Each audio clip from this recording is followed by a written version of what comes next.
Morning, Andy. How are you?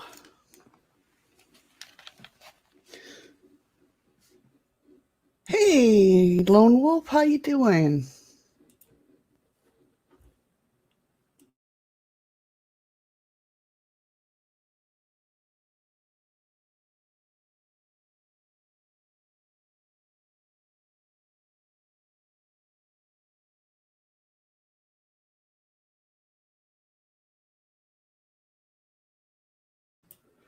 Hey, Nicole.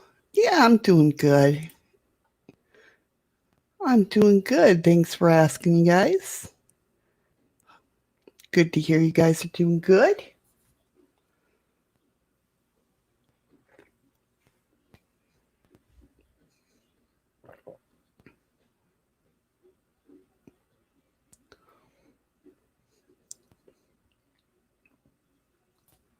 Just getting everything all ready.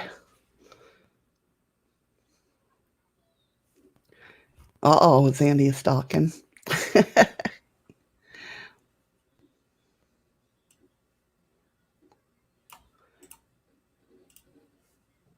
New thing I got going on, guys. So oh, maybe hold on.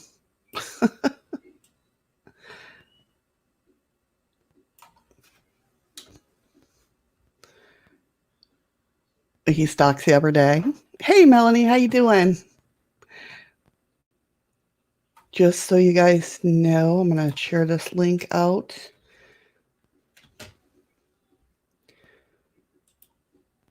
Hey, Ron.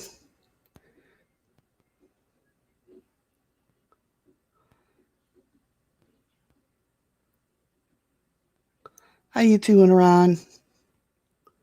Is it hot there? Just today seems like it's going to be a mild day. It's going to be not so hot, not so cold.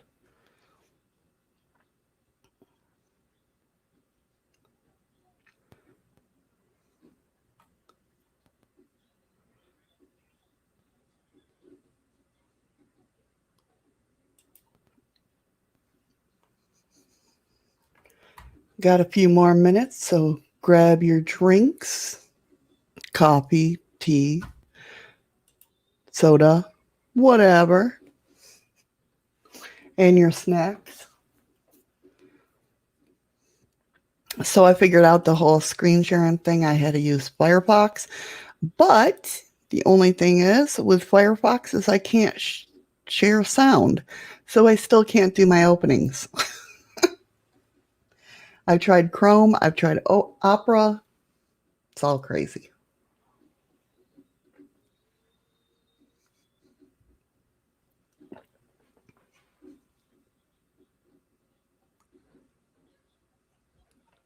Hey, Tamara. Welcome, welcome.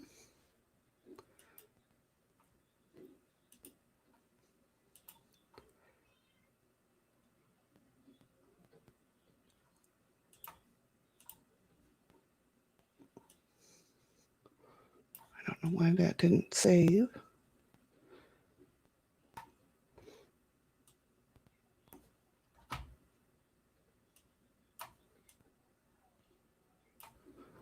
Do, do, do.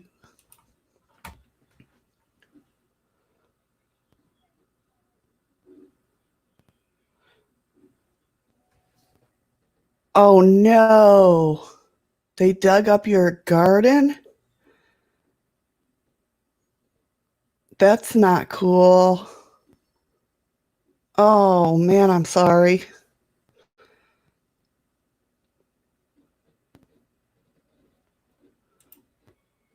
Man, it takes a lot to do a garden, you know? Did I stutter right there?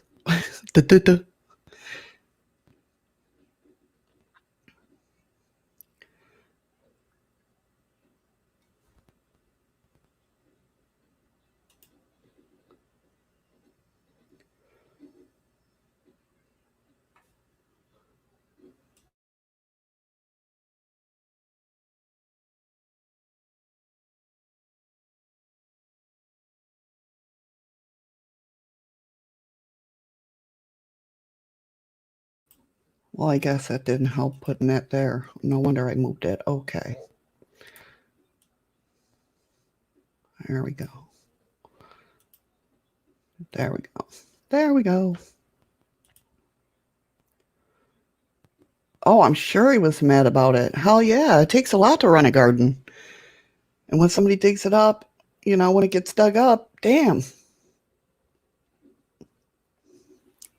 it's messed up.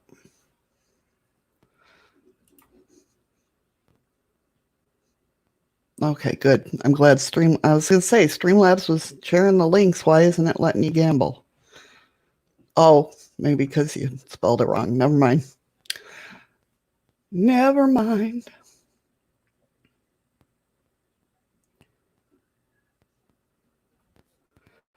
So I'm going to I have it on timer, but who knows, if it will work because it's new.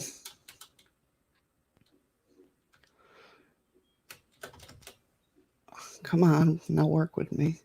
But if you guys, at the end of the show, and that's not linking, damn it. Ugh. Let me try this.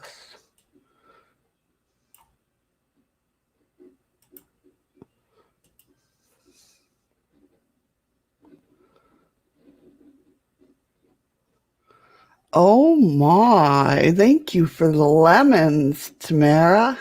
Appreciate it.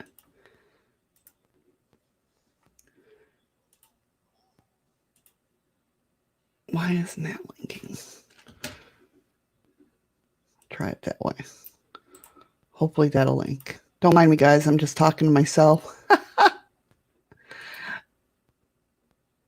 Did that link? Yeah, that linked. Okay. Okay. There we go. All right, guys, let's go ahead and get started. So, good Wednesday to you. How is everyone? Hopefully, everybody's doing all right. Today's show, we're talking about the mysterious Nevada triangles where planes vanished. We're also talking about when creatures change form, an invisible bipedal entity, a mysterious interdimensional portal, and we're going to be talking about the Wytheville UFO sightings and the men in black that followed. Last but not least, encounter with bizarre humanoids in Japan.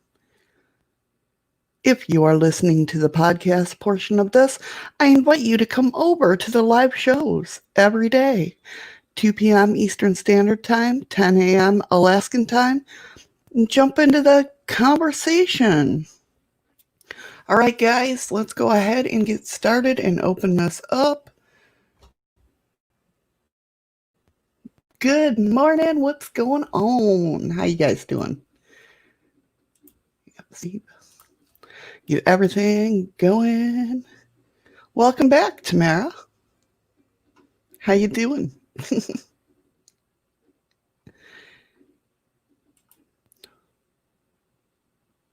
So first on our list, I hope everybody, obviously, like I said, I hope everybody's doing well.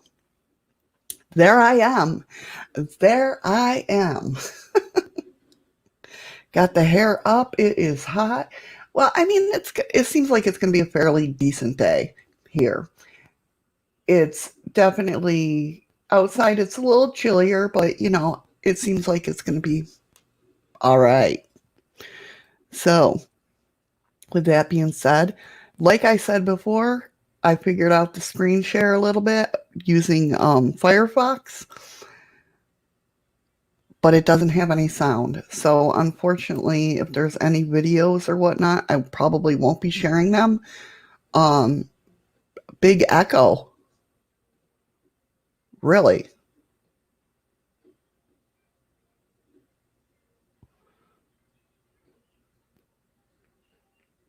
So I stopped talking. There's a big echo. I don't know where it's going to be coming from.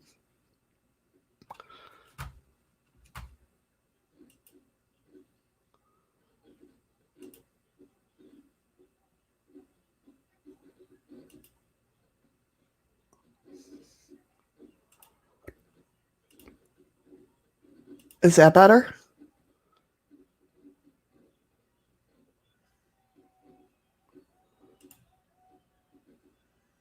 Did it go away?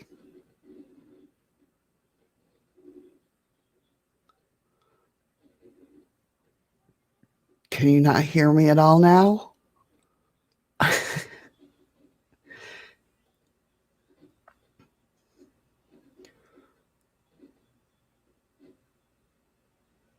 You don't, nobody else hears an echo?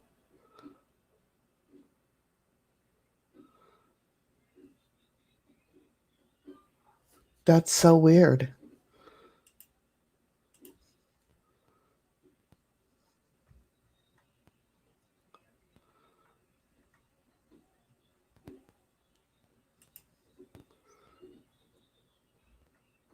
What's wrong with your computer, Andy?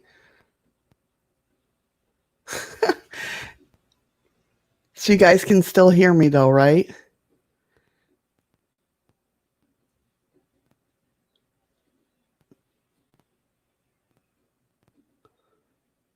I'm so confused. Maybe, Ron.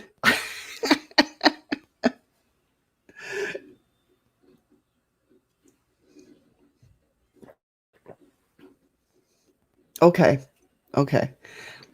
Ron's the mooner over there in D Live. Hey, Cheryl, how are you?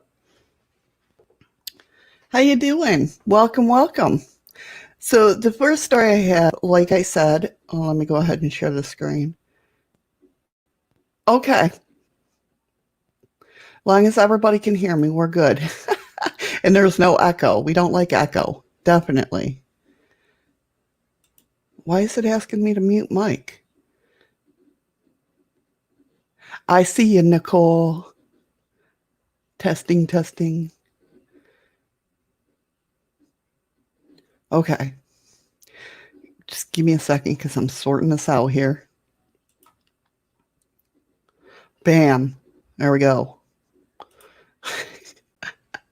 I think we got it. All right. So the mysterious Nevada Triangle where plans vanish. This is on the website Message to Eagle. Of course, I'll copy that and put it in chat. I do see you, Nicole. You can't hide from me. So Message to Eagle. It may be wise to Cynthia McKenzie wrote, it may be wise to avoid crossing the Nevada Triangle if you're flying. For some reasons, planes tend to vanish when flying over the region. As many as 2,000 planes, or perhaps even more, have been lost in the last... You got me. Hello! Ron got me. Thank you so much for the diamond, Ron. You're awesome. You're awesome. As many as 2,000 planes, or perhaps even more, have been lost in the last 60 years over the Nevada Triangle. Naturally, many people wonder why, how, or who caused their disappearance. Is it the rational explanation that can shed light on a mystery of the Nevada Triangle? Dun dun dun. The Nevada Triangle is not as famous as the Bermuda Triangle, but it's a strange place nevertheless. Located in a region of Sierra Nevada mountains in Nevada and California, the Nevada Triangle is fascinating but also a dangerous place.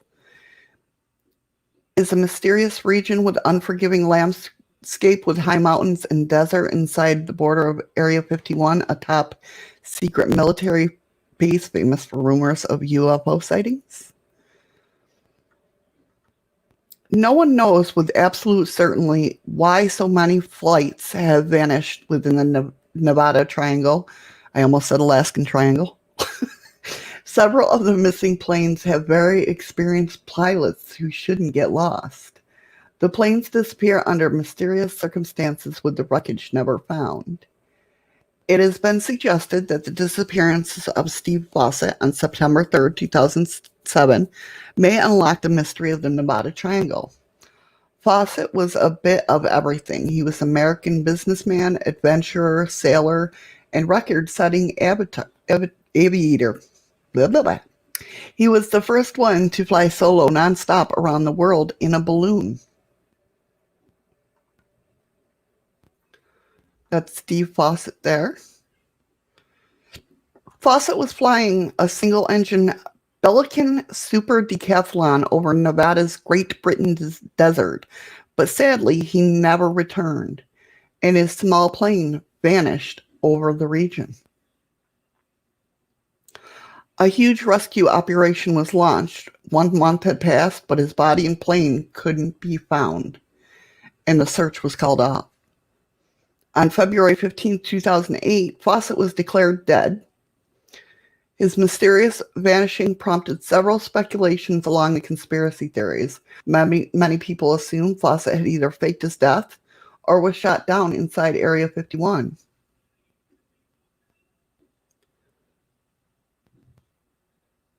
That could be, Lone Wolf. I think planes are disappearing over Nevada is because of high EMF and interfaces from the United States military. That could be, and especially if he was flying over Area 51. I'm sure Area 51 is a no-fly zone. I'm pretty sure of that. It's a no-fly zone, no walk zone, no get out of Dodge zone. So, Fawcett's vanishing over Nevada Triangle had finally reached a turning point, but what had caused his plane to crash? Strong winds may have interrupted Fawcett's plane, causing it to crash, but large and heavy planes also have vanished over the Nevada Triangle. According to air accident expert Craig Fuller, besides hundreds of vanished light craft, the area has also seen crashes involving many military warplanes like the B-24 Liberators, B-17 Flying Fortresses, and the P-38 Lightnings. Sorry, Michelle. Hopefully I said that right, and I apologize if I didn't. I do readings on Tuesdays. A no-no zone. Exactly, Melanie. A no-no zone. That's right. Fuller, who worked for the Voluntary Aviation Archaeological Investigation and Research Group, cannot say how many aircraft have gone missing while flying over the area.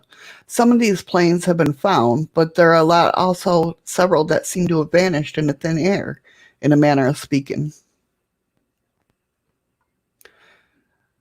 Those who look for scientific explanation can shed light on the strange vanishings with the Nevada Triangle, but will learn strong winds are responsible for the disappearances of the aircraft. And I will say, thank you, Ron, a lot of it with the Alaskan Triangle, we have a lot of weird wind,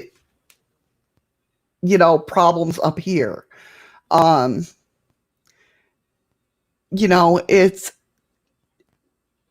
We have gale force winds that if it was in the lower 48s, it would definitely be hurricane type winds.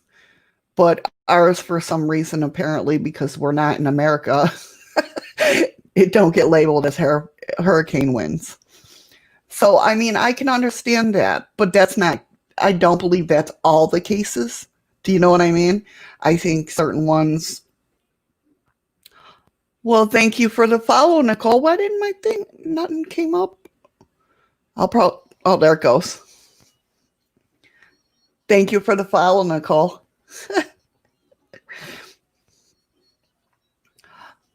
A combination of fast-moving Pacific winds and steep mountainsides produce a weather phenomenon called mountain wave, and that's exactly what we have here. A roller coaster effect that send aircraft soaring up and then bring it crashing down to Earth. With much of the Sierra Nevada over 5,000 feet and some peaks reaching 14,000 feet, air-fuel mixture can become so thin that engine power falls even in lower level. But I do want to stipulate too that I will say not finding wreckage, that's weird. If it's not, obviously if it's in the ocean, it's harder to find, right? And a lot of the mountainside is hard to find too with different areas. but not finding a single piece of wreckage, that's weird. Just my opinion. Those who are not convinced, usually unusual weather should be blamed for the vanishing maintain some of the missing craft have either been abducted by extraterrestrials or simply shot down by secret military craft. The fact that the Nevada Triangle and Area 51 are in the same region will probably always be a reason why some are suspicious for the information given by climate experts. For example, UFO expert Bill Burns believes testing, and if anybody don't know who Bill Burns is, he's the one that did UFO Hunters. Hey, Freaky Geek, how are you? The one theory is because UFOs, either the ones we are testing or the ones that don't come from here, fly around in an electromagnetic envelope instrument. And wait a minute, let's try that again.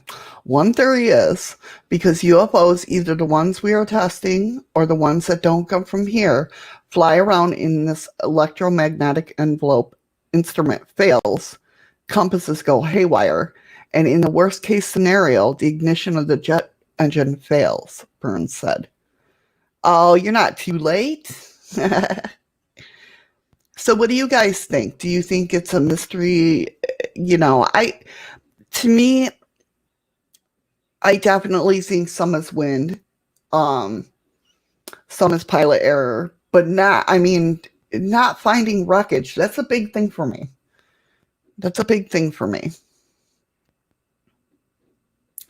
So it's crazy.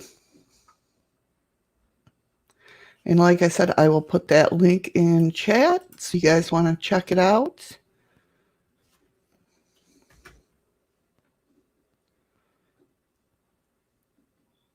There we go. Right? Sometimes it is too early. I'm telling you.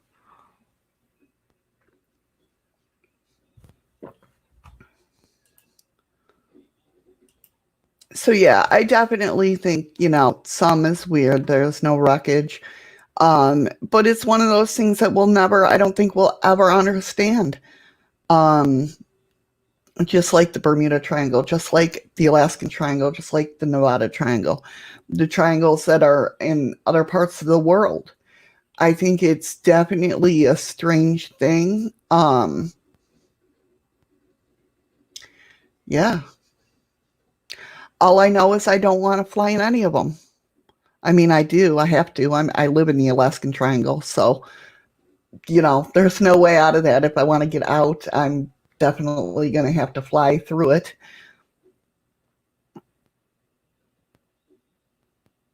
With cats, there is little excuse to be more than a few feet up your course these days. Yeah, with the GPDS. Yeah, exactly. I agree.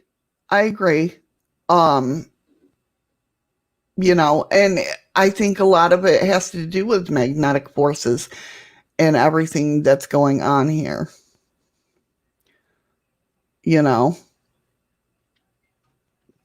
All right, so that was the first one. The next one is when creatures change form. Do you guys believe in werewolves or anything like that? Look at that picture. Isn't that gorgeous? Yeah, I know, right? Needed my dental records just in case I go missing. I'm telling you, when I'm researching in that, if anything, the men in black are going to get me. They're going to come to my door. That's what's going to happen. I know it. So that's, if I go missing, that's what probably happened to me. Or I got abducted with the kitty cat there. Okay, so while the traditional image of the werewolf is without a doubt the first thing that springs to mind when a discussion of shapeshifters take place, the truth of the matter, and this comes from Mysterious Universe, I wonder is military with cloaking and testing. Yeah, I want to know where they are with cloaking. I mean, they had that one plane that supposedly cloaked. So I know damn well that they have to have cloaking mechanisms. I mean, when it comes to such like that, they definitely, you know.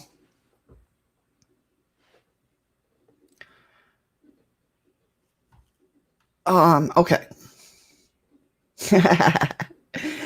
The truth of the matter is that there is a veritable menagerie of such infernal things in our midst. Werecats, were-tigers, were-hyenas, and were-coyotes are also near the top of the monstrous list. That would be me, Freaky Geek. That's why I'm not in charge of anything cloaking. You know, I'd be like, oh crap, where did I park? Then there are the ancient beliefs that those who died violent deaths, or those were themselves murderers, are often destined to return to our plane of existence in all forms of hideous beasts, including wild and savage ape-like animals, fearsome black dogs with glowing and blazing red eyes, and mermaid-like things. There are also beings from other worlds, aliens, extraterrestrials, and men in black. Even the legendary monster of Loch Ness, Scotland, are believed in certain monster hunting quarters to be paranormal beasts that have the ability to alter their appearance at will. As are legendary vampires, who the old legend suggests can turn themselves into bats or wolves. Collectively, all those things amount to an absolute army of otherworldly creatures and half-human monsters that have plagued and tormented us since the dawning of civilization. And they show zero signs of slowing down anytime soon. The things you thought were only fit for campfire tales, late-night stories intended to thrill little children, and entertainment monster movies are actually creatures of the real world. Of our world. Shapeshifters are everywhere. They lurk in the shadows, in the deep woods, in expansive forests, in dark and dank caves, and in murky waters our lakes and rivers. Maybe even after sunset in the recess of your very own backyard, patiently waiting to pounce. And many of them like nothing better to terrorize and torment us, the human race. Let's take a look at a few samples. Yep, shapeshifters. The latter part of the 1800s saw the surfacing of a tale of shapeshifting out of Germany, a country where it has long and checked history of encounters with werewolves. It's specifically in the town of Lugwoodlist. Sorry if I pronounced that wrong. Andy, we have to turn our attention. A town with origins that date back to 1724. One particular creature that became almost legendary in 1879 was a large wild wolf that seemingly was completely unaffected by bullets. Andy, thank you so much. You didn't have to do that. I appreciate that. Thank you.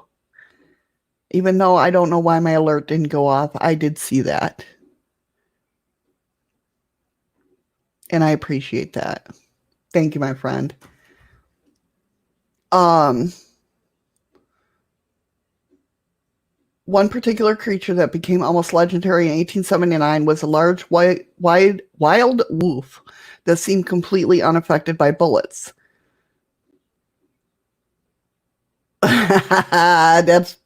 You're so naughty, Andy. The brazen beast would even creep up on hunters and steal their bounty, their dinner, in other words.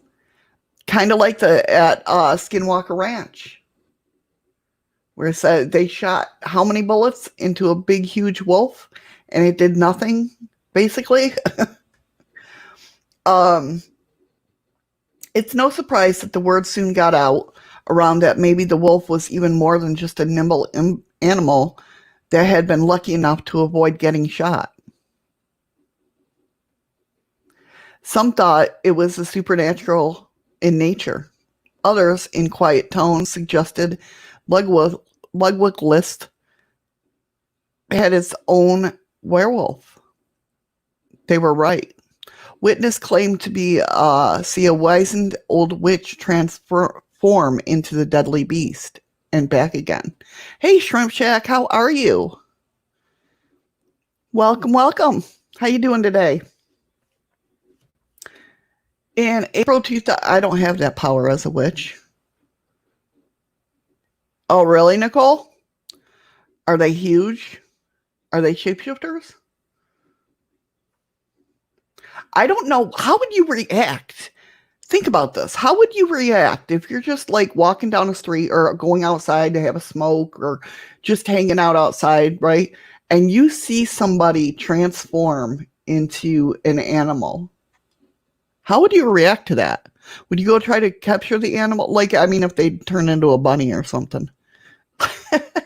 How would you react to that? Seriously, how would you sit there and react to that? I would probably just walk back inside and be like, okay, I've officially gone nuts.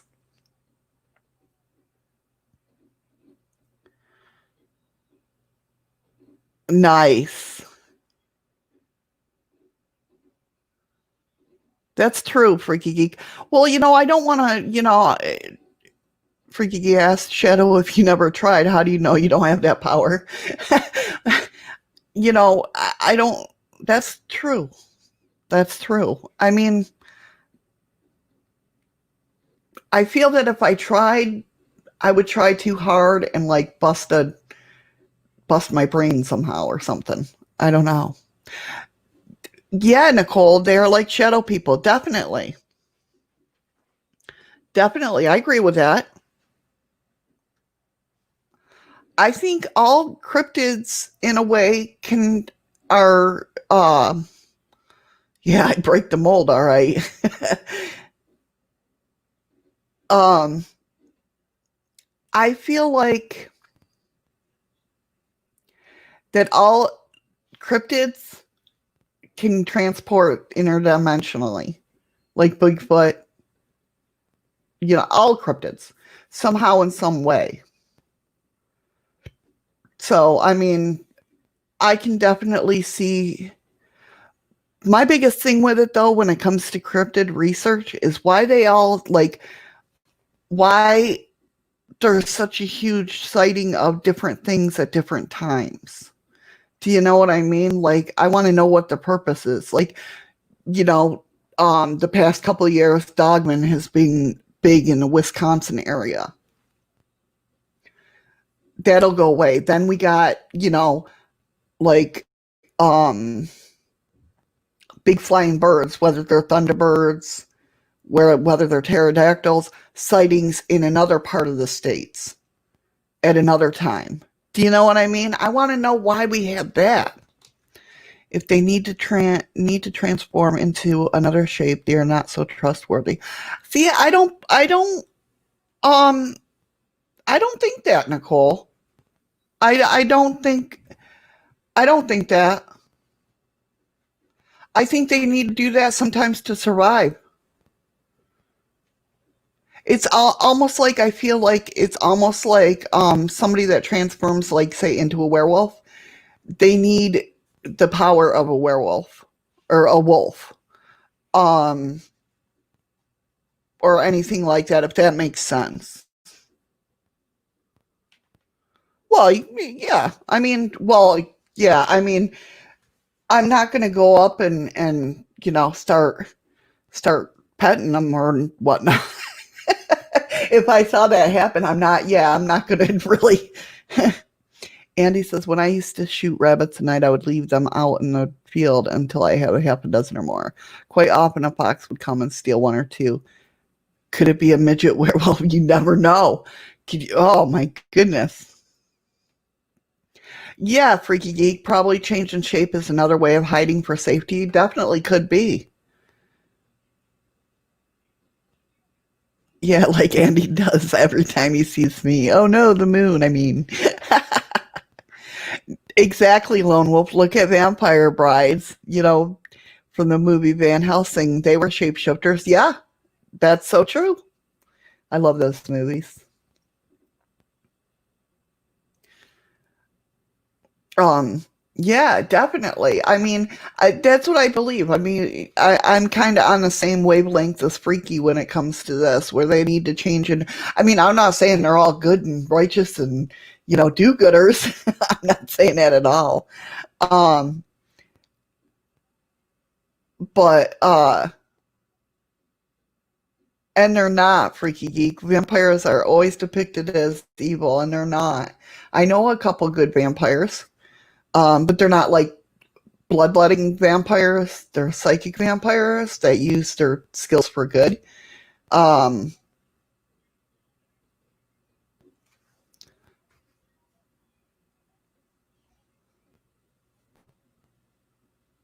exactly.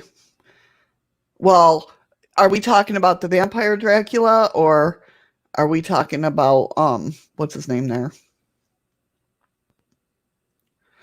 I haven't seen them. If they are, Ron, if they are, they're lurking.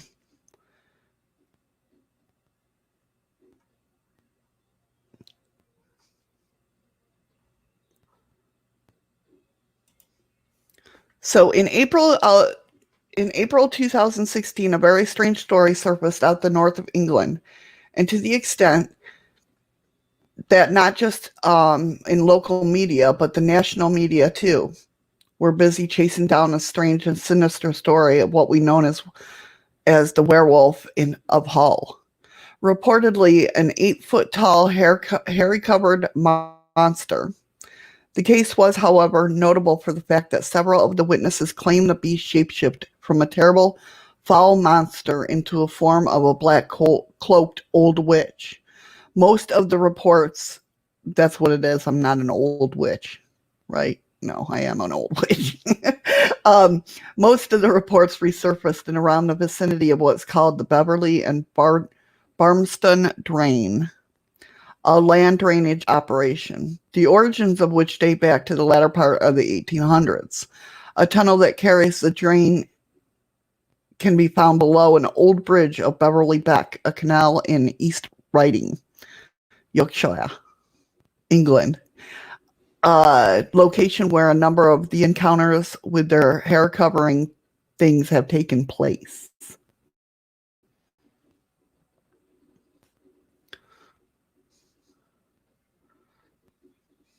Yeah, Vlad the Impaler. Yes, exactly, Freaky Geek. That's what I was thinking of. I was at, yeah.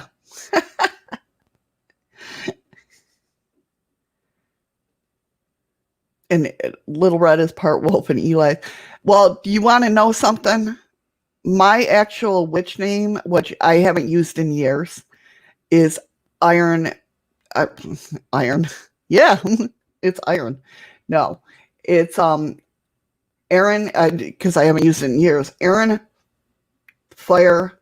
No, Aaron Shadow Firewolf. That was my witch name. God, I haven't. It's been like 12 years since I've used that. That used to be my witch name. Now it's just Missy. That was, back in the day when I thought everything had to be so prim and proper.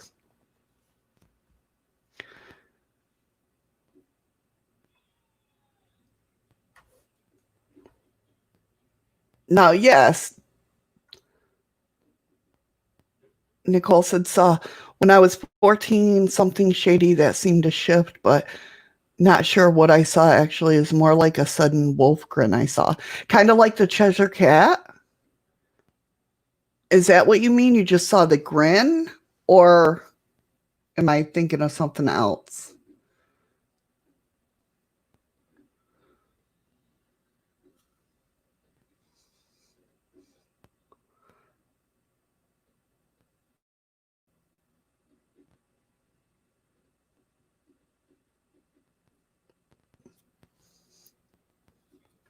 Okay. All right.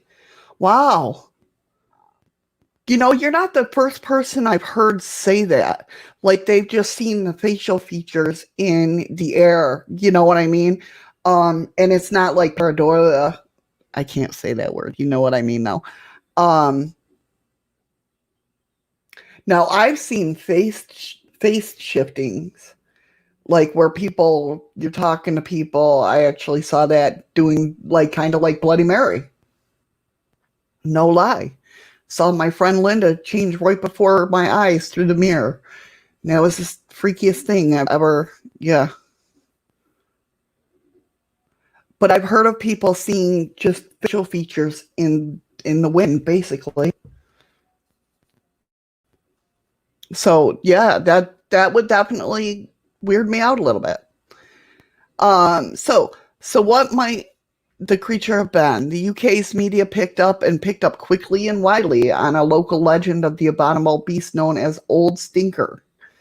It's a terrifying half human, half animal style thing that has a long history in the area, one which dates back centuries.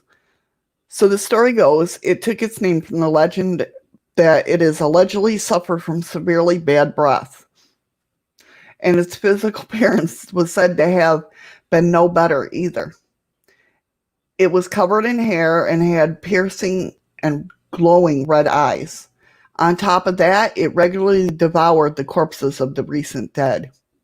Ooh.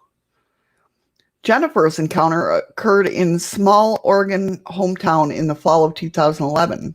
Late one night, Jennifer saw what she assumed was a large black dog walking towards her on the sidewalks. As the creature got closer, Jennifer was horrified to see that it was actually a significantly sized cat, as in the size of a jaguar. Jennifer was about to run for cover, but to where? At that time of night, she admitted she had no idea. When the cat suddenly stood upright, changed its appearance, and ran across the road at a phenomenal speed and vanished into the alley on the other side of the road. Notably, Jennifer said that the cat did not lose its black color, and it just changed into human form. Nor did it lose its cat-like head. It was, according to Jennifer, something that appeared half human and half cat. A definitive werecat.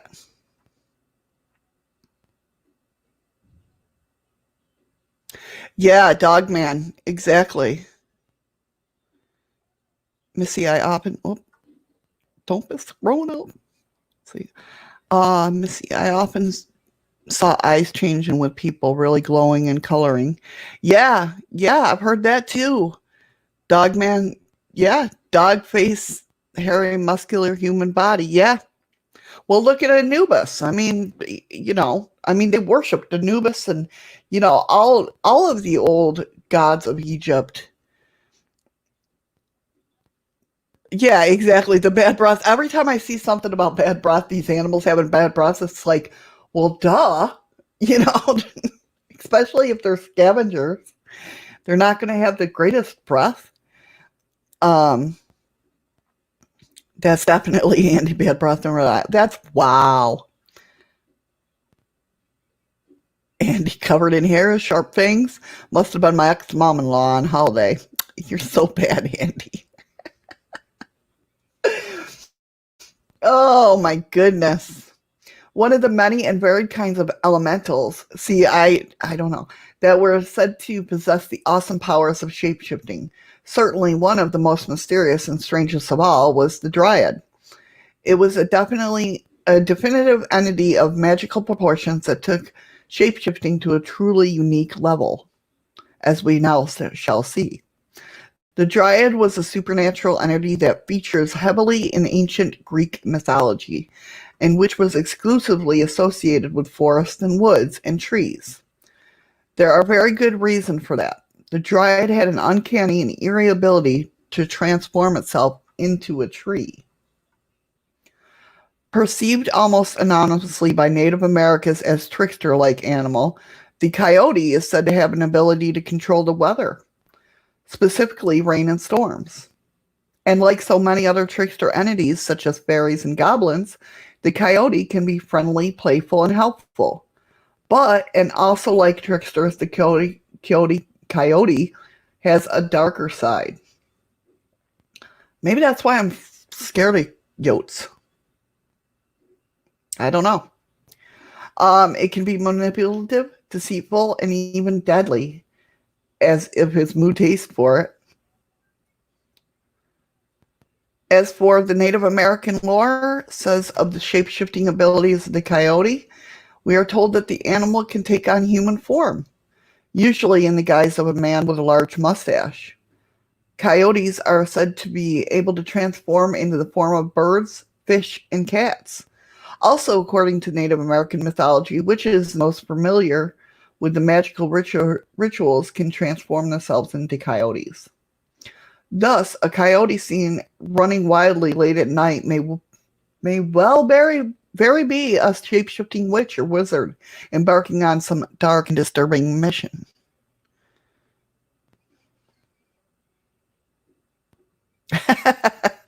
Right? Dogs would definitely love you, Freaky Geek, if you could turn into a tree where there no other trees are. And I wonder if the dryad, if those were, is that where the tree walkers came from? The tree walker legend? Hmm. Trees are smart, though. I can hear them talking to each other at night. If I go out back when it's dark and nobody's around, I can hear them talking to each other. Japan has its very own shapeshifter, the kitsune. It is a word that means fox. Japanese lore has long maintained that each and every fox that lives, and which has ever lived, has the ability to take on the appearance of a human, whether that of a man or a woman. And like many of the shapeshifters that have focused on so far, the kitsune alternates between being a malevolent creature to a placid and helpful entity. Mostly, however, it acts as a classic trickster, manipulating people and playing endless mind games. And that's just the start of things. The men in black who terrorize UFO witnesses have seen to been morphed into forms of blazing-eyed black dogs. The legendary Mothman of Point Pleasant, West Virginia, has been described variously as a winged humanoid, as a giant bat animal, and as a huge bird. Clearly, I think that's just from people seeing it at different angles. Clearly, the beast is able to take on multiple guises. Bigfoot witnesses tell of the creature changing into bright balls of light. The legendary creature of Loch Ness has said to have had the ability to take forms of a beautiful woman and large black horses. So what do you guys think? Yeah, that Freaky Geek.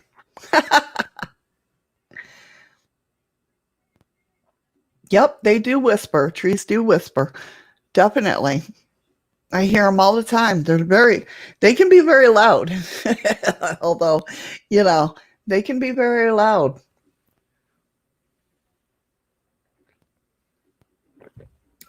I love my little tree knoll back there. I have to go out there and sit. It's been a while. So what do you guys think? Do you think, like, Bigfoot is a giant fairy? Some have said that. Some have said that it was a type of fairy. I've heard that before. I don't know where, but I've heard that before. So what do you guys think? Do you think all cryptids can shapeshift? Or do you think specific ones? That is driving me nuts. Hold on one second, guys.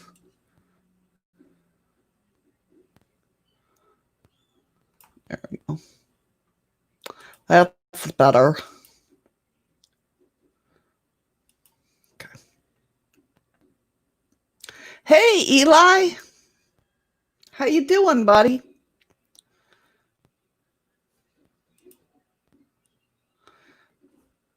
Oh, that's funny, Nicole. You wrote that Bigfoot a fairy. Bigfoot needs a diet then.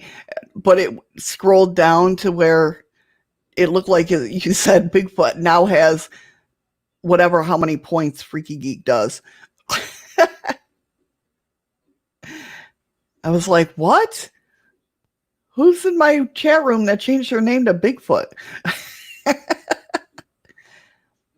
I think, yes, that's how they can be so exclusive. Yeah, definitely. I mean, there's got to be a different way.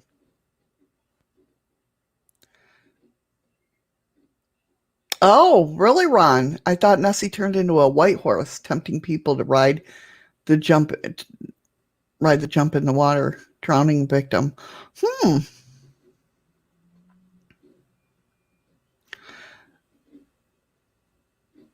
I'm sorry, I only do readings on Tuesdays.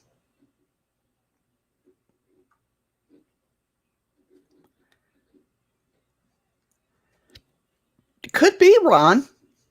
They might have just got it wrong, or there might be a legend where Nessie turns into um a black stallion or a black horse. Oh, really long day, Eli. I'm sorry. My day's just starting. I'm sorry you've had such a long day. No problem. No problem. Yeah, I only do readings on Tuesdays. The other days of the week are for different things.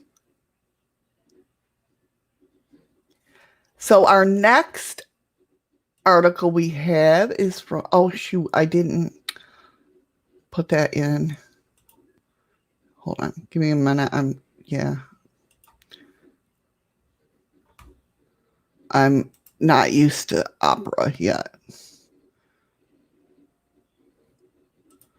But I will put that in the chat. And like I said, that came from Mysterious Universe. And there, that link. Oh, gotcha, Eli, gotcha. So there's a link to that article. This one comes from Lon over at phantomandmonsters.com. We're talking about a hiker confronts an invisible bipedal enemy or entity, not enemy, sorry. This kind of goes in the did I say news? Oh, it's new. Oh.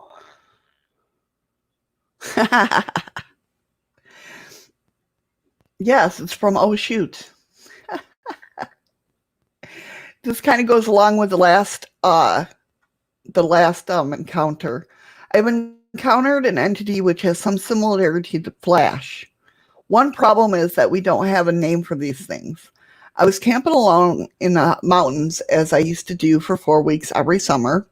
I would spend a week here and a week there, just living and enjoy the freedom from the noise of free from the noise of the civilization.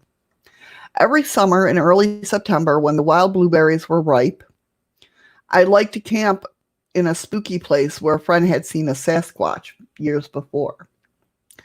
One can search Google Earth for Port Mellon, BC. Look up into the mountains behind Port Mellon for the boundary of the Tetrahedron Park. That is where the site is located. One morning, I walked up the steep hill away from my camper truck, and I spent a few hours walking through the old growth rainforest, eating blueberries and listening. The morning fog cleared as I explored a ridge in the steep decline on the other side. On my return route, I had to walk down a steep, rocky slope at the bottom of which I could see my truck. I negotiated the slope slowly using my walking stick and placing each step carefully. I mention this detail because my mental focus was down on my feet for the period of time that preceded my encounter with the entity. Finally, I stepped down off the last rock of the flat ground near the front bumper of my truck. Looking around, I saw some bushes rattling, shaking. I thought there must be a squirrel in there in the low vegetation for just a few feet away. I stepped forward and poked the vibrating bush with my stout walking stick. The circle of rattling bushes suddenly expanded out to a few feet in diameter. This was abnormal as hell. I jumped back at the sudden increase in noise and motion. What happened next is difficult to describe because it was truly paranormal. So that's where he was.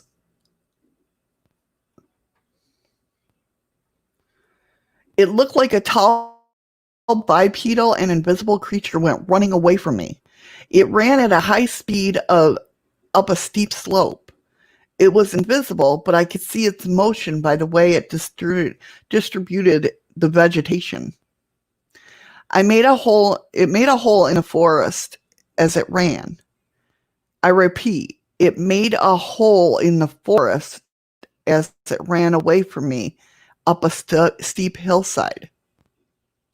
I watched, looking into the hole, trying to see the creature that was making the hole.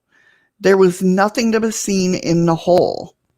This was so flippin' strange that I never tried to tell I never tried to tell anyone for years after. When I was reading the comment section under a video on YouTube, and there, a hunter told his story of a hole in the forest running past him. He was standing still, listening and looking around for deer. He looked towards the sound and saw a hole in the forest moving at a fast running speed. It was coming towards him, but he was too stunned to raise his rifle. It, the entity, went close past him. He looked into the hole, but it was empty. His description and his thoughts were exactly the same as mine. This hunter guy and I certainly experienced the same entity. So what do we call this thing? An invisible Sasquatch? A shadow person? The predator from the movie? I don't know. By the time I found about 6 people who tell the identical or similar experience. One was at night, but the rest were in the daytime, in good light. It seems that the entity wants to interact with human. It seems it wants to scare the person, although in my case, I scared it. I think I poked it in the foot with my stick. I am speculating, only a bit away from the evidence I have gathered. And that's from Bimmy Jim to Lon over at Phantom and Monsters. But it definitely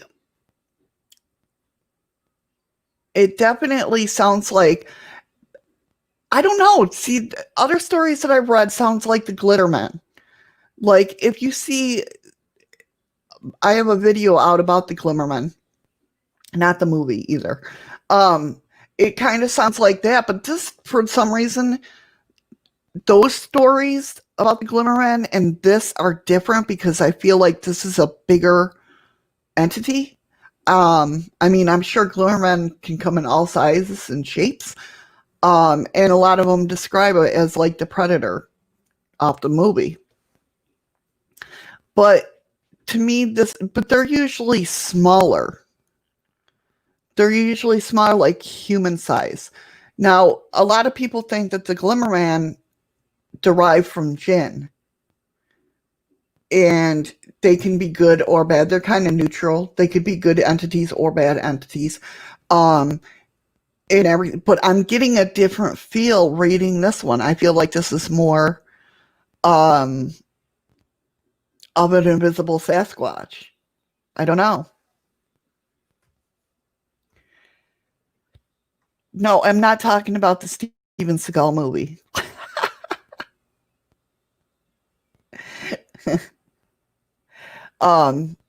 Yeah, I did a video on the Glimmermen because they're definitely, there was a lot of sightings of them the last couple of years too. So, but this is definitely a different feel. Again, I'll put this link in chat.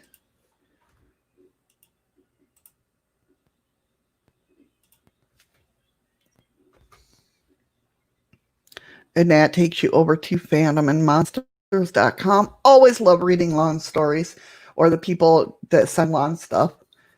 Always love those stories out over there. Good stories. But yeah, this just has a different feel to me from talking about the Glimmerman. The next story we have is Doorway to the Gods. Mysterious interdimensional portal that can alter time is hidden in the Arizona mountains, treasure hunters say.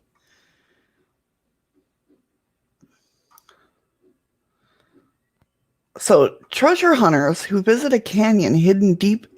Did you see, before I start, did you see Fen, his treasure was found? The hunt is over for Fen's treasure. It is over. It has been found. It was in New Mexico, I believe, if I remember right.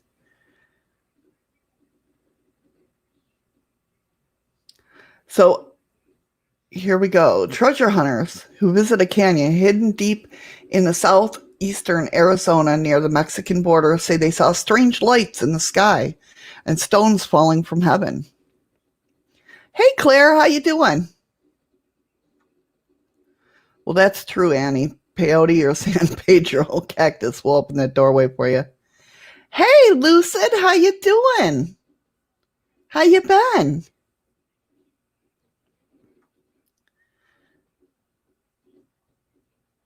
Did you see it, Nicole? Yeah, Fen's no more.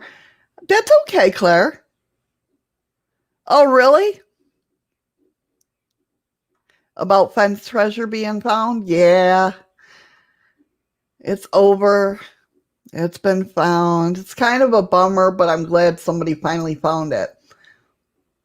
Good to hear. So, treasure hunters who visit canyon hidden deep in southeastern Arizona near the Mexican border say that they saw strange lights in the sky and stones falling from the heavens. Most intriguing about their story is that they encountered a mysterious stone archway that can alter time at random. Is it a time portal hidden in the Arizona mountains? The following story was reported by a treasure hunter, Ron Quinn. Ron? Who, together with his friends, visited the mysterious canyon. This fascinating journey into the unknown began in the early 1956 and still remains an unsolved mystery today.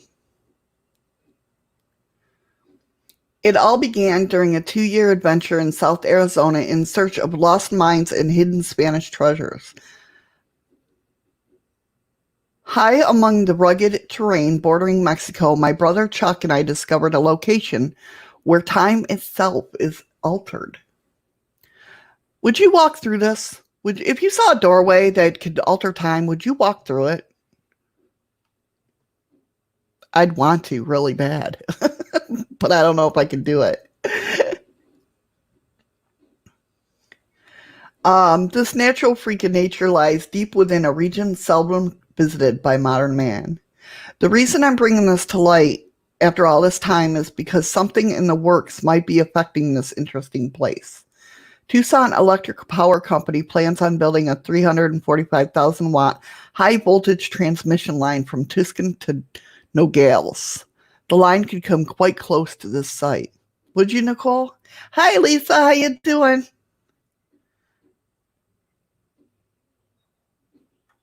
When this line becomes active, what, if anything, will this enormous voltage do to this delicate location? Enhance the natural energy already lurking within it, or nothing? Only time will tell. I'm definitely going to have to look this up and see if anything did happen. I don't know if it's built yet, but we'll see. The following stories all took place around this mysterious location. I'm doing good, Lisa. Thank you for asking. I hope you're well. It's probably not wise, Freaky Geek. Altering time could alter the mind. Is that wise? It's probably not a good thing, but I don't know. I would want to walk through it, but I don't know. I don't know if I could bring myself to do it.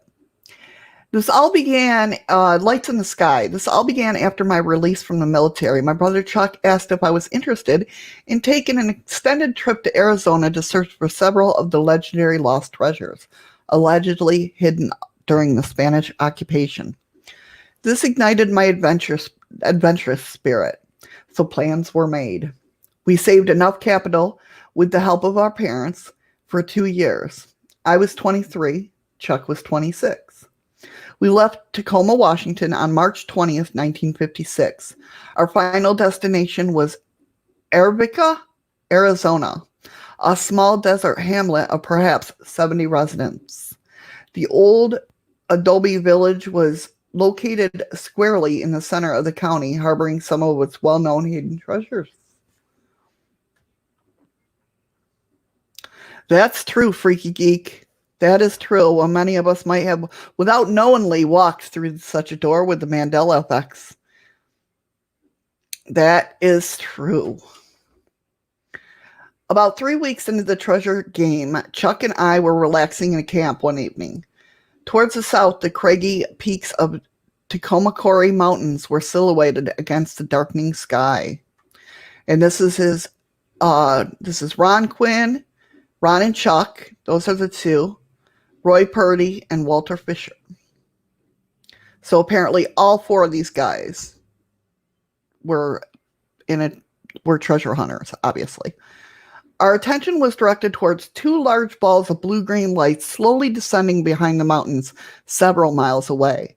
They were not flares, as no sound of aircraft broke the silence of the night, and both vanished within minutes. The following night, at precisely the same time, 8:05 p.m., the lights appeared once again near the identical location. Also, disappeared behind the peaks. Several days later, Lou Romero, a local cowboy who rode for the Arbica Ranch, stopped by. Over several weeks, we became friends and learned a great deal of the history about the area from him. While in Arbica, we heard about the locals that if Louis tells you something, you can bet your life it's the truth.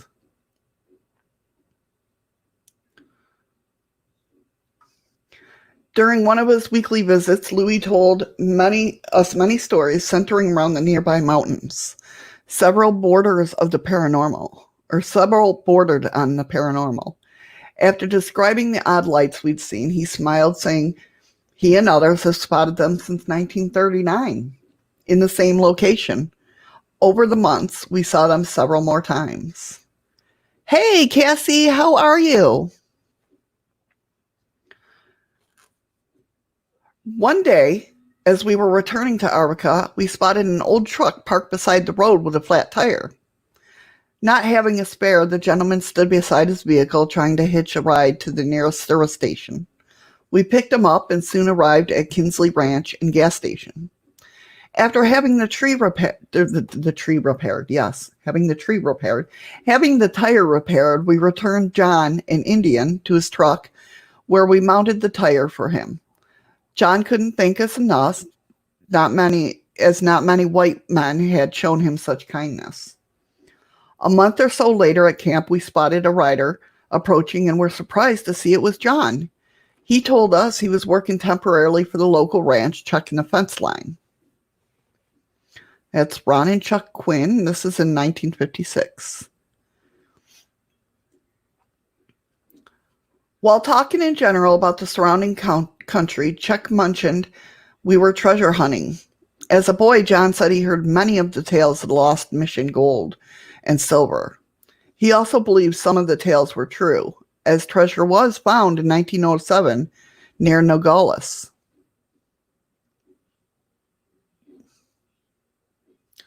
Later, John told us about a mysterious stone archway. Roy told him we came across such a formation south of camp. John's first words were, "Did you walk through its opening?" Walt answered, "No.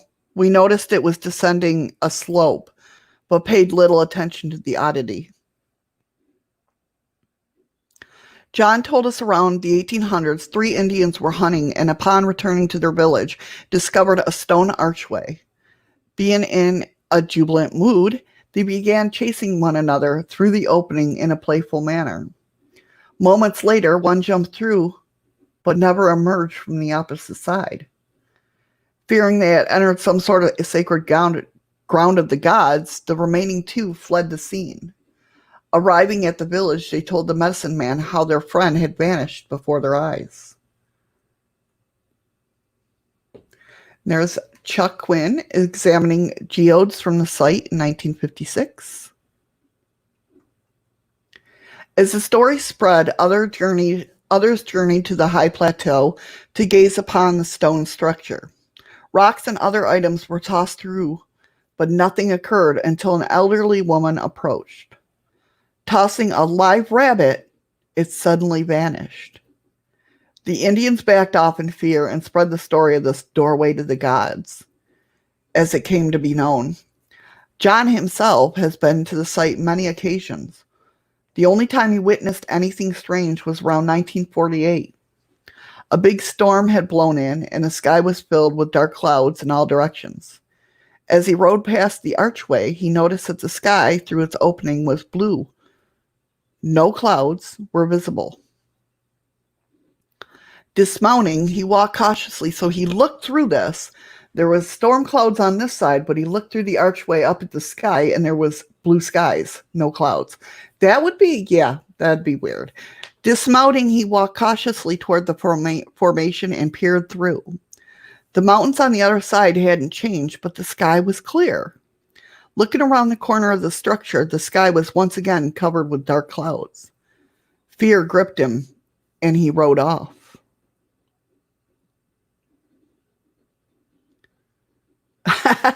Okay, Nicole, I will after this.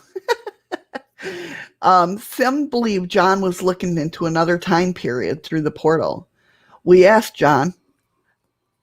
You kind of got me, Ron. You kind of got me. Thank you so much for the ice cream. I appreciate that, buddy. Thank you.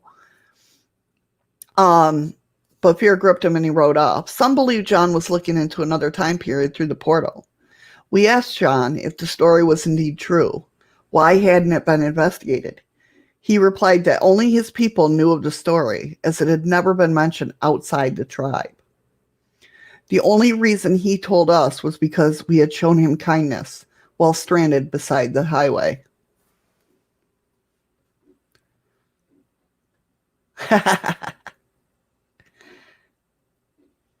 All right, Lucid, thanks so much for stopping in. I appreciate it. I really do.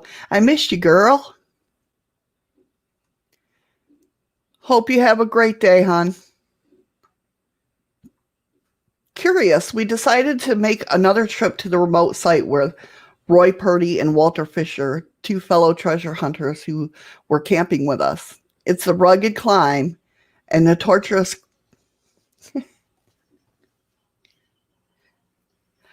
Thank you for the diamond, Ron. You're so sweet.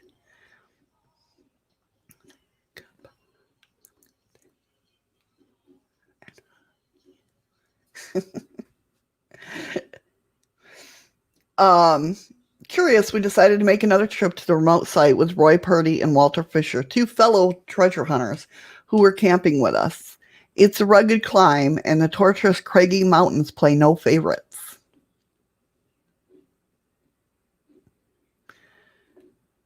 Enter the domain, make an error, and you'll be added to the list of injured and missing.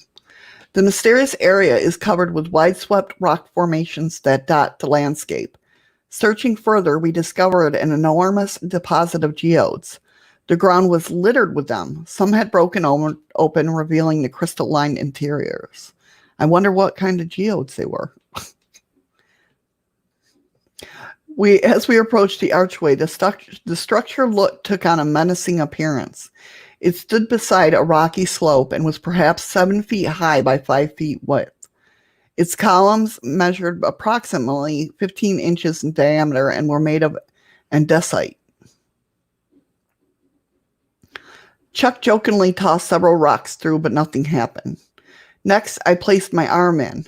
Roy, I might do that. I might do that. I might just stick my hand in there, very slowly, like. Chuck jokingly tossed. Next, I placed my arm in. Roy, the superstitious member of our foursome, said I was flirting with danger if the story was true. Knowing his nature towards the unknown, I decided to play a joke. I suddenly yelled like something was pulling me through, jumping back. I began to laugh as Roy cussed me out. By now, we were all close friends, so no offense was taken.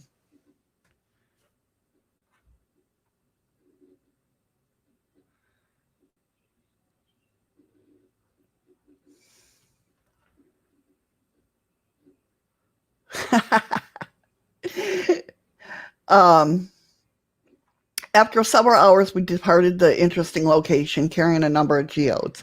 I remember glancing back at the lonely part of the world, wondering if there was truly something within the air that could alter time at random. Was it just the archway itself, or were there other unknown natural forces at play? We would definitely discover the answer, at least to the time-altering question.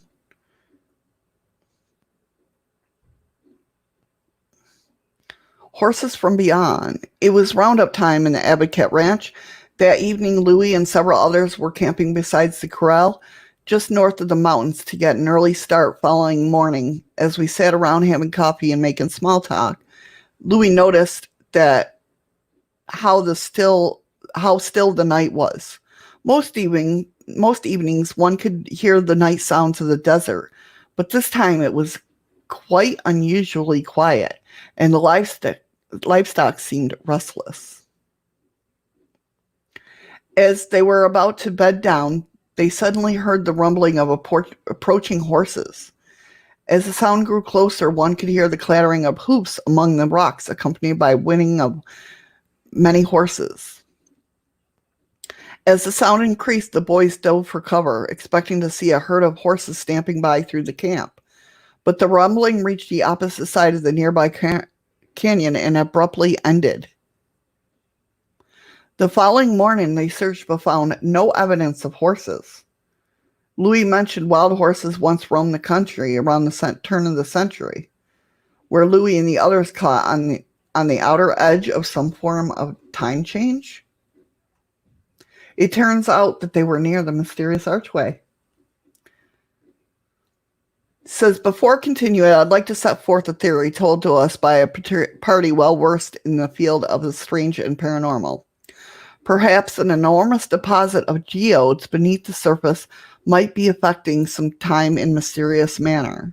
When all the natural elements, the vibration of the crystals, the electricity in the atmosphere, and the magnetic fields of the earth come together at a precise moment, laws of nature are turned topsy-turvy and things occur beyond our understanding. So do you guys think that is just it? That it's just a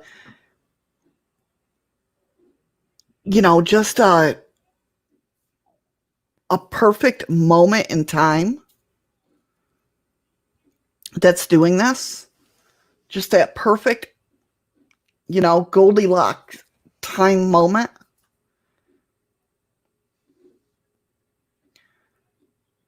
This story was told by a reliable rancher and also took place within the shadows of the puzzling archway. It involves the appearance of Spanish padre, long since dead, a ghost, or perhaps not. Several hundred years later, a Jesuit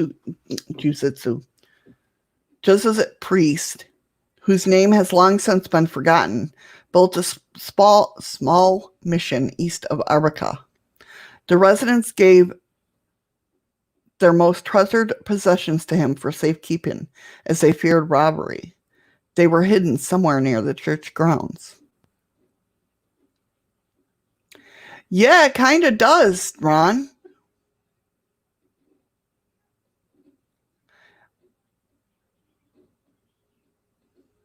Yeah, it does. Freaky Geek sounds like the planets need to be aligned for this to take place, but I could be wrong. That very well could be. It kind of does, Ron. I feel sometimes that there are portals in here. I'm not gonna lie, but of course, I think mirrors have a way of doing that. That hand through the wall, I still think about that.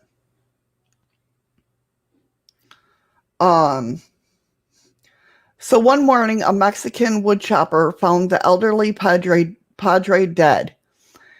After he was put to rest, the villager suddenly realized he was the only one who knew the location of their valuables. They searched, but nothing was ever found. Over the years, many cowboys and others have reported seeing a dark-robed figure walking near the site of the old mission, which has long since crumbled back to the dry earth. Yes, mirrors have been called portals. Yeah, Freaky Geek. And that's the thing, too, there's so many mirrors in this building. Every how many mirrors in each room? What, 1, 2, 3? Either 3 or 2 are in each room. So, I mean, that's a lot of mirrors. So is that why we could be, hurry back, Eli, why it could be, we could see shadow people all around?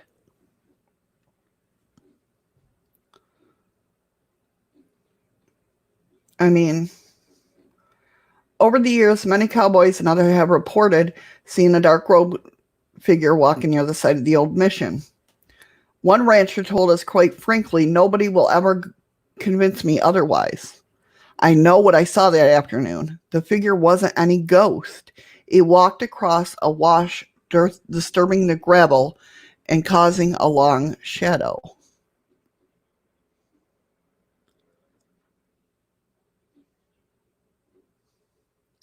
The figure slowly became transparent, shimmered several times, then vanished. Again, was the witness caught in another trick of time produced by this site? Or was he himself back in the 18th century watching the Padre going about his daily routine? Too bad our ranchers didn't see the mission. That would have been hard evidence that he wasn't in his own time. Another mind-boggling story involves 2 cowboys searching for a sick bull. Both separated and rode off in different directions. One rider paused atop a hill searching for the country below his binoculars. Suddenly, he felt a stone bounce off his hat. Turning, he expected to find his companion had tossed it jokingly, but nobody was there. Another stone hit his arm, but once again, nothing was to be seen. While scanning the train again, he spotted his friend several hundred yards below. In the distance, he saw the bull. Waving, he shouted to his partner, signaling him to go which direction to go. While descending the hill, he spotted a group of 6 riders traveling eastward. They rode in a single file and were about a half a mile off. Stopping, he looked through his field glasses and was amazed what he saw. His description of the horsemen resembled pictures he had seen of Spanish soldiers with tunics, lances, and helmets. He followed their movement until the scene shimmered and faded. Once again, this occurred near the archway's realm. A column of soldiers traveling east. The only fort in that direction was the Presidio, located at Tubic during the Spanish occupation.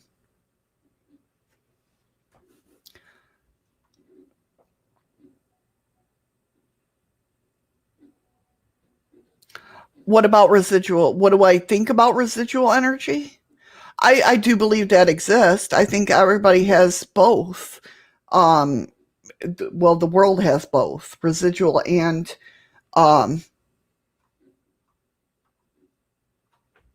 coming through, a regular haunting, intelligent haunting. I think there's both. Every place we go, we leave an imprint, I believe. I wasn't saying anything about peaches. Indian Revisited. Residual energy and portals? I don't know. I'd have to really think about that. That's a good question. That's a very good question. I have to think about that. Like residual energy going through portals or the energy flowing into our realm. It's almost kind of like what's happening at this archway. Yeah. It is called Doorway to the Gods, mysterious interdimensional portal that can alter time. Hey, Tammy! I'll put the link in chat, Lisa. And it should be down in the description. At least it's supposed to be down in the description. During the mid-1940s, Louis and another ranch hand came upon the skeletal remains of what appeared to be that of an ancient Indian. Besides the body was a rotted bow. The Indian's clothing was made of animal skin, and a leather moccasin clung to one foot. The skull and one leg were missing. Could this have been Indians who vanished so long ago? The body discovered less than a mile south of our strange location. They buried the remains nearby, making the grave with several large rocks. Louis noted that the body didn't resemble a 200-year-old remains. Before hearing the above tale, I wonder what became of the Indian allegedly swallowed by the archway. If the portal was visible from the opposite side, why didn't he come back through? He might have never have noticed a change, and to him, his friends had disappeared. Not finding them, he eventually returned to his village and perhaps also found it missing. Perhaps he was somehow transported forward in time, and for some unknown reason died on that lonely hillside, only to be found by Louis years later.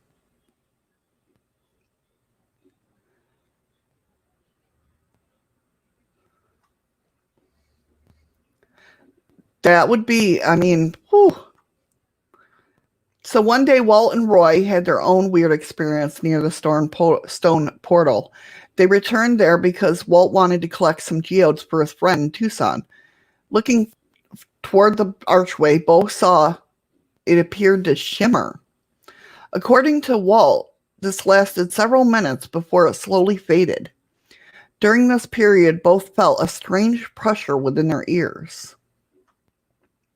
Roy said, "That's it, Walt. I'm out of here."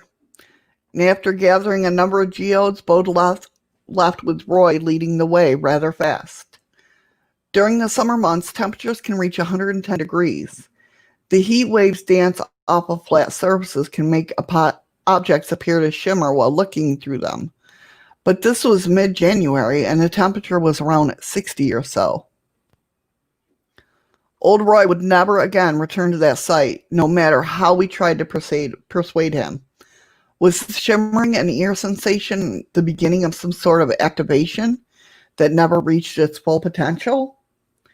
Seeing the expression on Roy's face after he returned to camps, take my word, it happened.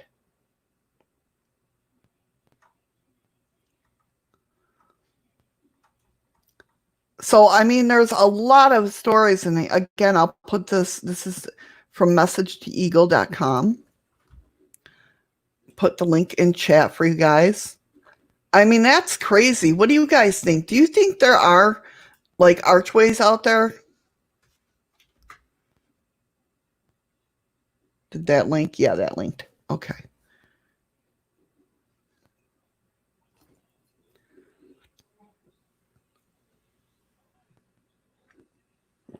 Do you think there's just natural archways out there? Or do you think this is like man-made with ritual and magic? Or do you think it naturally happens? In Peru?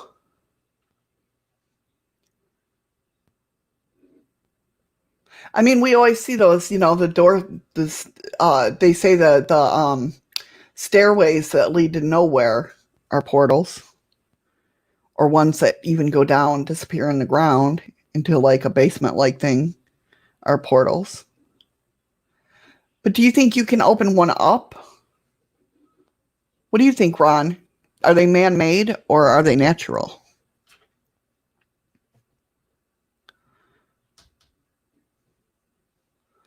Oh, you better, Andy. If you go through one, you better. You better come back and tell us all what happened. But can you imagine looking through an archway like that, though? And it's storming on your side. It's rain, there's clouds everywhere. And looking through the portal or looking through this archway and seeing clear blue skies on the other side. You think both, Lisa? Some are man-made and some are natural forms? That's true, Eli. You are not natural.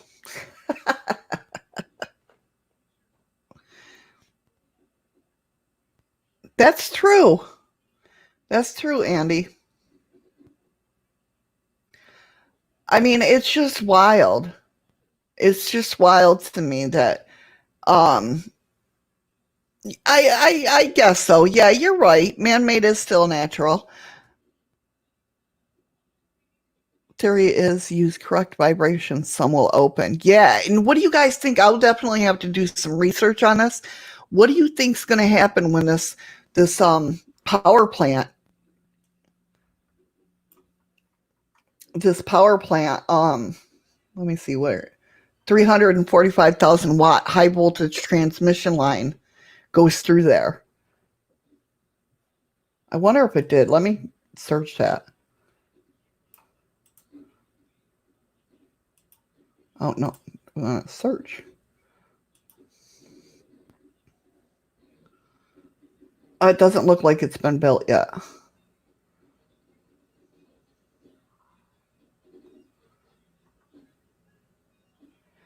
What do you think is going to happen when you think it's going to increase? It looks like it has, they're still in the planning stages of it. Oh, that's creepy. That's crazy. So when they put this high voltage transmission line by there, it's going to be interesting. We're going to have to keep an eye on that, see what happens. All of a sudden, Arizona just disappears off the map. That's some crazy shit right there. That would definitely be crazy. What do you think? I don't know if I'd want to go there after it's built. I don't know.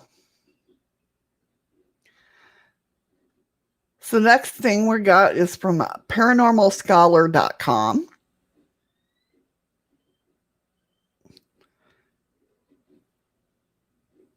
That would be neat, Eli.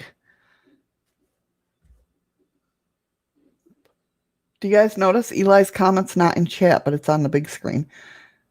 What is up with that? That pisses me off that they share some comments and other.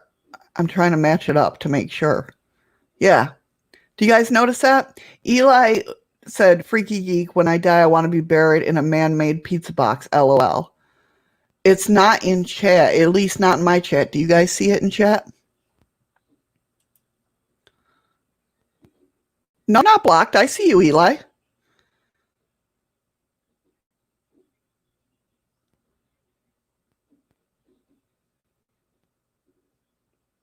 Is it Lone Wolf? Is it really? Well, the state of California is already separating from the United States. Did you see the one where he said your name, Freaky Geek? Because I didn't see it in my chat, my YouTube chat. Let me see if it was in my D Live. Yeah, it was in my D Live. I don't know. Maybe I'm just going nuts. You know how it goes. I wouldn't put it past me. I just remember it doing it to the Andy too.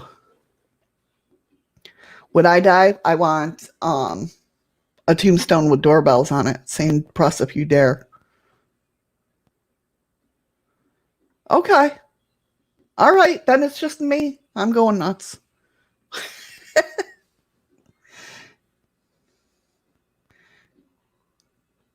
It's just me. All right, never mind. Scratch that. Wytheville UFO sightings and the Men in Black. So, like I said, this comes from Paranormal Scholar.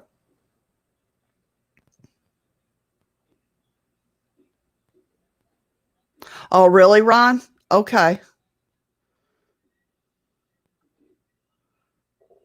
Well, I know. I understand that, Freaky Geek. I am looking at the screen.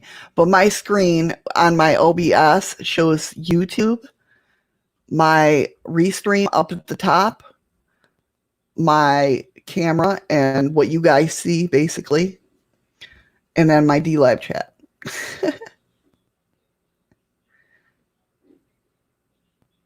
There you go, Eli. Yeah. Throw me on a barbecue. Oh, nice, Nicole. Okay, in early October 1987, Danny Gordon, a radio journalist for the country music station WYVE, heard a local report of an unidentified flying object in his hometown of Wytheville, Virginia. The news came from the sheriff's department and stated that 4 police officers, 3 of whom, I remember this, 3 of whom were sheriff deputies and former military men, had witnessed strange objects in the sky in the previous night. Being a very skeptical newsman, Danny decided to report the story as a ha-ha piece, sometimes to conclude his news segments on a lighthearted note. What he could not have anticipated was the response from his listeners. Reports of similar UFO sightings flooded in, so much so that Danny set up a special call-in program for the following week. Discussing the call-in program on the 25th anniversary of the sightings, Danny Gordon described it as a lightning rod moment. After that, every day the phone would ring off the hook. The people of Wytheville had not only witnessed similar sky anomalies as the police officers, but were willing to share what they had seen. Well, it kind of looks something about like egg-shaped to me, a colored transcript. What we could see was red, green, and white sort of flashing lights. We saw a plane go by with, red flashing lights. We knew it wasn't a jet of any sort. Another caller transcript. That's Danny Gordon. And the Wytheville UFO were featured on an episode of NBC's Unsolved Mysteries.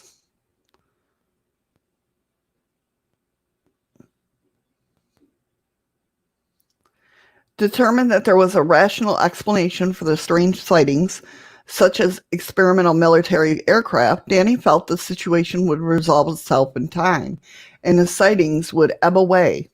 He was wrong. Local residents continued to witness strange lights in the sky, with their suspicions raised when rumors spread about the town that the local military had unconvincingly explained the sightings as planes simply refueling mid-air above residents' houses. To help clarify the situation, Danny states that he called the Pentagon and talked to the Air Force general there, who told him that under no circumstance would refueling occur under 13,000 feet, and that reported sightings of strange lights and aircraft, which were spotted no more than 5,000 feet above ground, were simply not the U.S. Air Force. Danny Gordon and Roger Hall witnessed a UFO in Wytheville. With the sighting still unexplained, Danny and his friend Roger Hall decided to investigate further. They headed out to the location of one of the sightings hotspots one evening. After a fruitful search, on their return to town about 8:45, they saw a very unusual object coming from the horizon. Alarmed, Danny stopped the car and both men jumped out. In a later interview, Danny described seeing a craft which was very large, and it had a dome-shaped top and no wings, and had what appeared to be a strobe putting out multicolored lights on the right side. Roger Hall stated the object was probably less than 1,000 feet away and 1,000 feet high at the maximum. We guessed it was being at least 2 football fields in diameter. You could see 3 huge, looked like picture windows in the back of it that was lit from the inside out. Roger Hall said that. Danny Gordon says, as I watched the sky from the left came a red ball. As a big mothership went into a smaller ship, small ship of clouds, the red ball docked with the craft. Dumbstruck at what they were witnessing, neither men were able to photograph the object, despite having gone on the night armed with cameras. The following evening, though, the men went out again, and this time managed to photograph the anomaly. When they were developed, they only show vague streaks of light in the sky. So these are one of the series of images.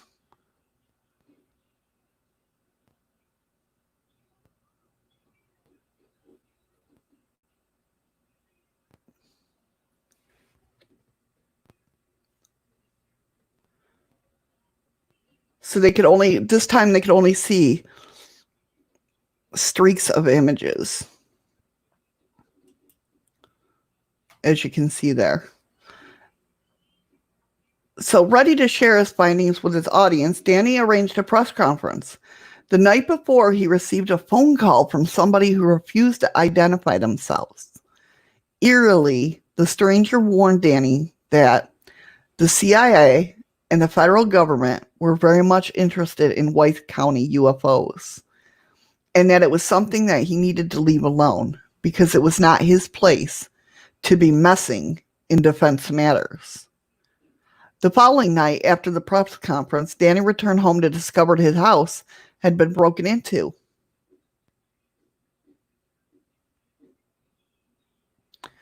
Nothing was missing, however. It all seemed as though whoever had broken in, had been searching for something.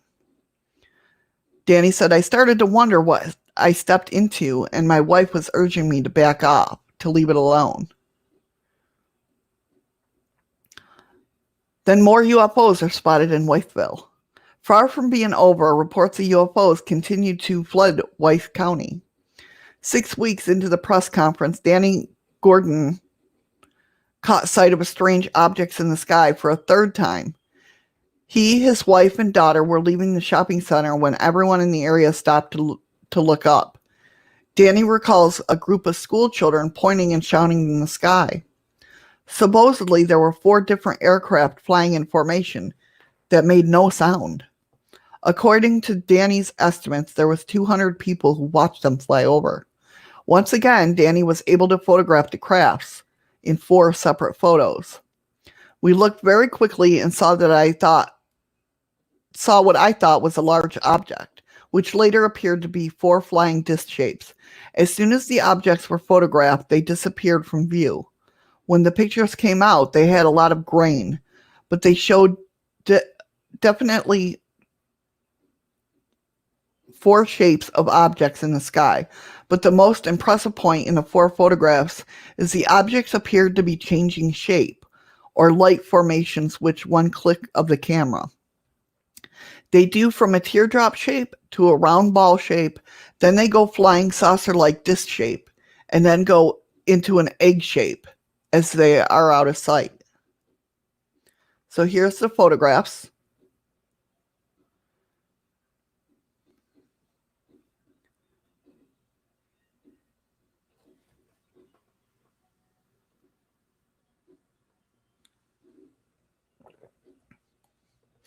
Again, if you're watching this or listening to this on podcast, if you go over to my YouTube, which is the same name, Shadows of the Moon, you can find this video and see the pictures that I'm showing. I was at Wytheville, Virginia on Route 81, stopped to eat, didn't see anything strange. That would have been cool if you saw something strange. Yeah, exactly, Freaky Geek. Not only do they change shape, they change color too.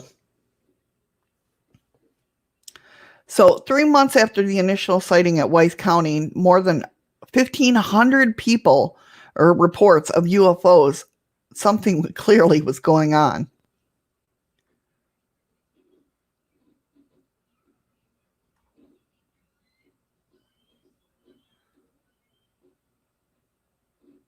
I was talking to Ron, Freaky Geek.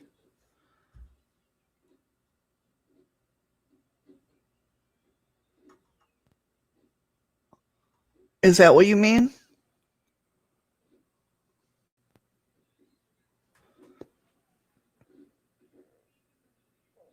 Yeah, Andy's chatting. I see him chatting with him and with Nicole and Ron and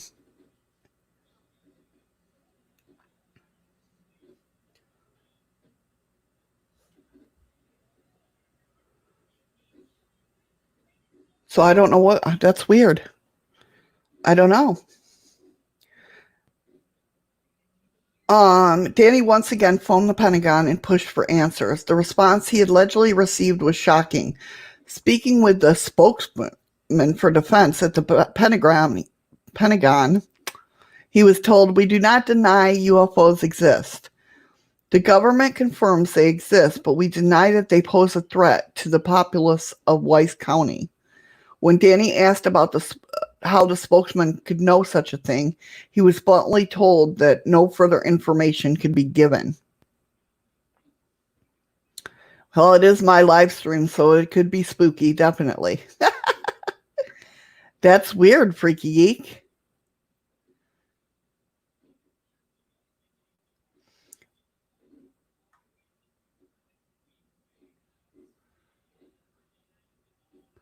Danny continued to investigate the UFOs which plagued Wythe County.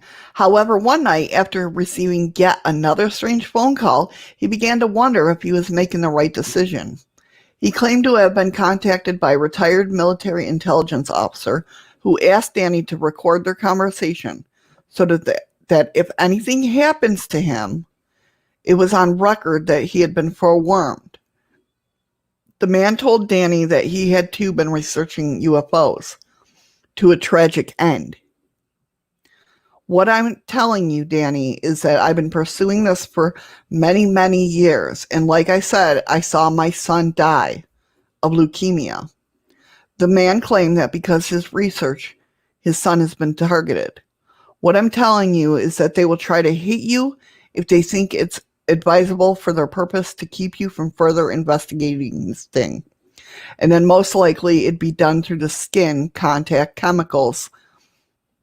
It'd be something on the doorknob of your car or on your steering wheel. They could also come up with something or do something to your children. That's scary.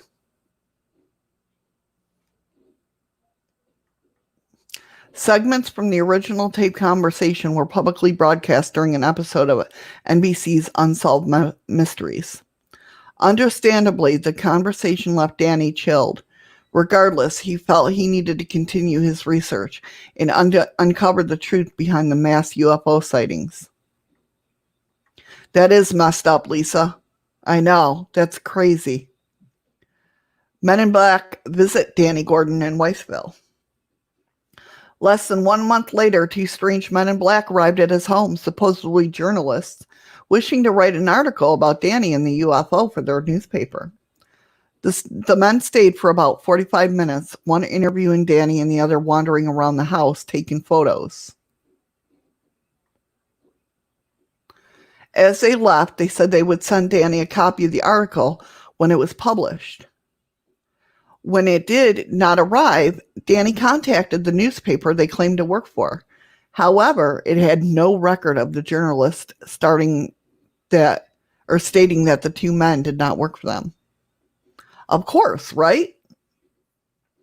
So who were they? I don't know. But they were in my house, saw pictures, saw my negatives, talked to my family, took pictures, and then left. And they were not with the newspaper. It was sometime after this meeting that Danny realized the negatives and the photos had been taken outside the shopping center were missing. Someone had taken the original images of the 4 UFO photographs. I felt like maybe there was something in those photographs that I was not seeing, so I took the photographs to some other people to look at. We used magnifying glasses, we measured angles, trying to find out why these photographs were so important, and we're yet to discover why. Anyone would want to steal. We're yet to discover why anyone would want to steal that one specific set of 4 in a series of photographs of UFOs. My life has not been the same since, Danny Gordon told journalists after the incident.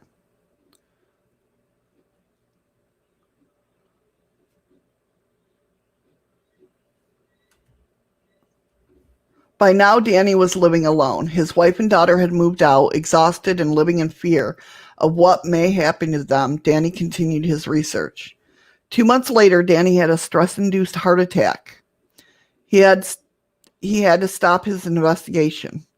By the time he left Wythe County, he had collected 3,000 sightings from telephone calls and conversations with people in the street. Speaking years later, Danny spoke of his regrets on how he handled the case. If I had a choice, I'd not report the UFO story again. It's just been too hard on my life and created too many problems. Oh, they do, Nicole. They do. They have a lot of them. A lot of major ones come from Europe. Here is the link to the article.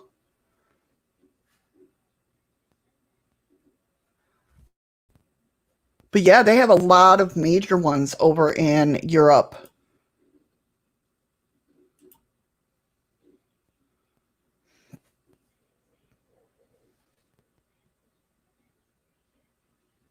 Oh, they do, Nicole. I think the government over there, there's a lot of them over there that I don't know if, yeah, UFOs are everywhere.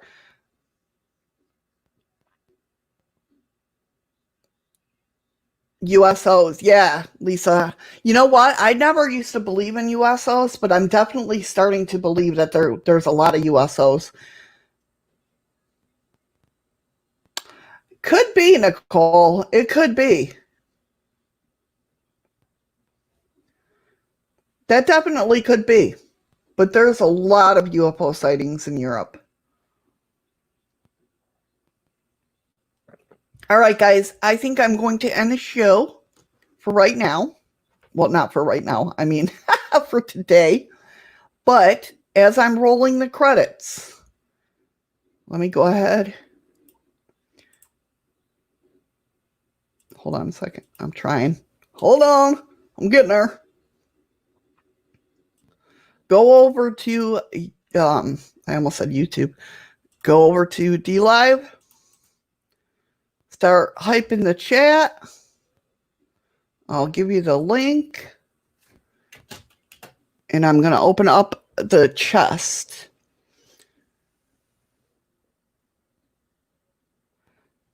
I hope everybody has a great day. Take care. Be safe. Tomorrow is a game day. If you go hype over on chest, I'm going to be over on the chest. Yeah. Hello, Freaky Geek.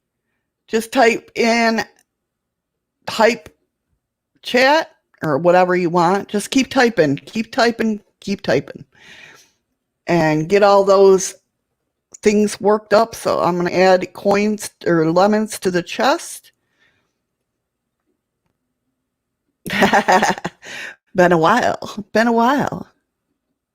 Is Eddie okay? What? Is Eddie okay with that? Yeah, I know, right?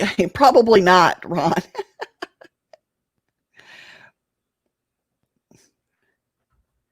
Take care of everybody that's leaving.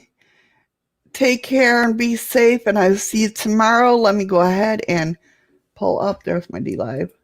I'm going to add, let me get this out of the way. There we go. I'm going to add, keep talking. If you chat more than add, do the icons, you'll get more. I'm adding 200 lemons to the chest. Maybe, did it say that? Did it say that I added?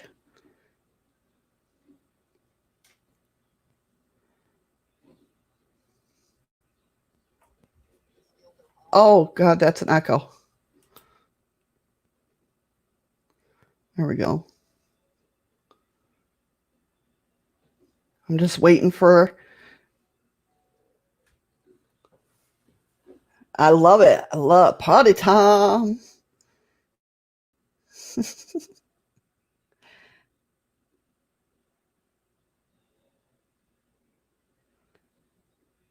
It's another streaming place, Pammy. Hold on one second. Let me pull that back up. But you get paid to watch, and you get paid to watch, and you get paid to stream, basically. So it's really cool. It's a really cool incentive. Again, thank you, Andy, for your donation. Thank you, everybody that came in to chat today. Let me go ahead and start. It's not what I wanted to do. Thank you, everybody, for hanging out with me today.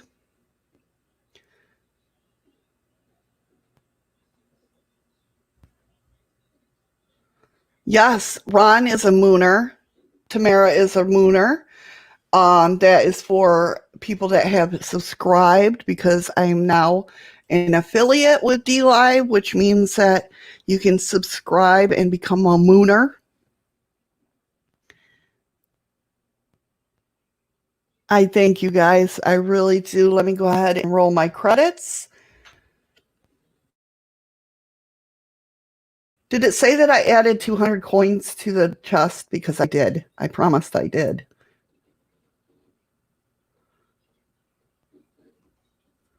No, it doesn't show it. Why is it not? Okay. Oh, there it goes. Okay, well, 250 coins are now added to the chest. So chat it up while the links are going. Friday, what do we got coming up Friday? Tomorrow, obviously, is game day. Friday, I am working on some stuff.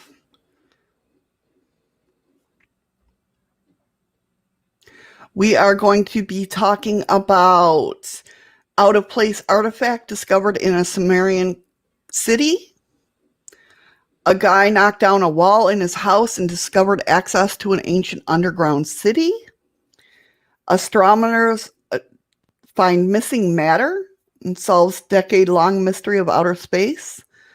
We're going to be talking about the life at the Winchester Mystery House during the pandemic. Can you imagine being locked in there?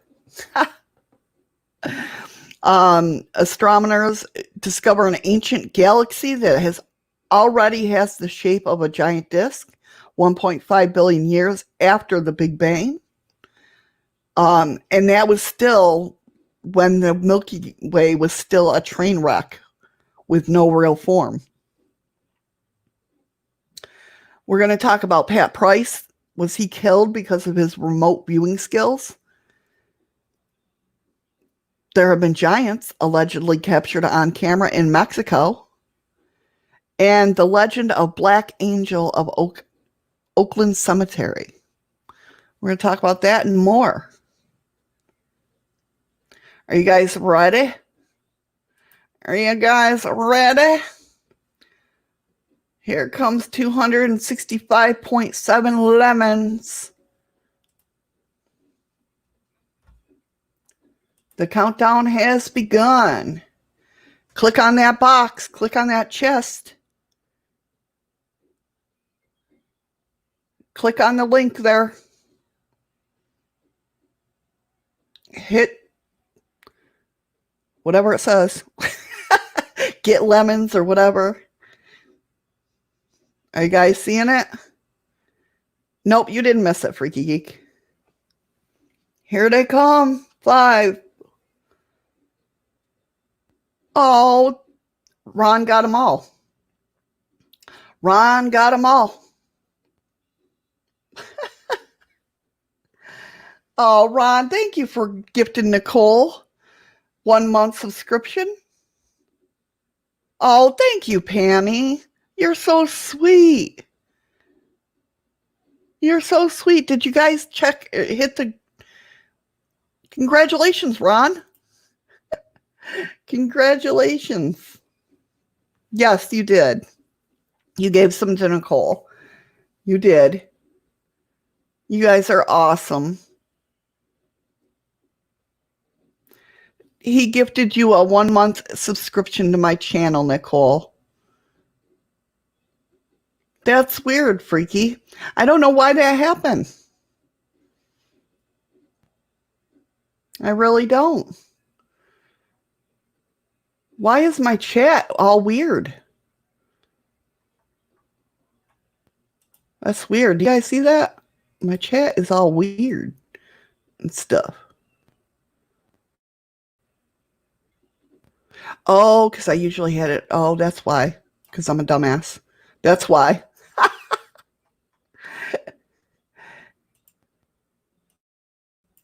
No, not the alerts. Where's the bunny? There it is. That's why. I'm like, what the hell's going on? Nope. Andy, I haven't. I sent her a couple messages. I haven't heard from her. I know she was going through a lot of testing. Um, you know, other than that, I have no clue, but she's been on my mind in my prayers.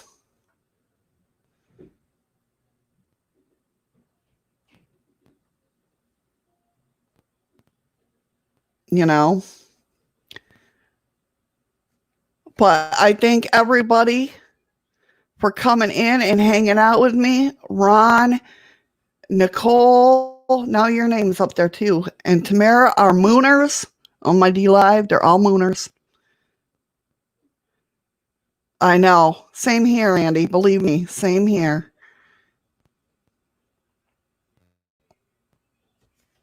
Same here. It scares me. I'm not going to lie. It really does.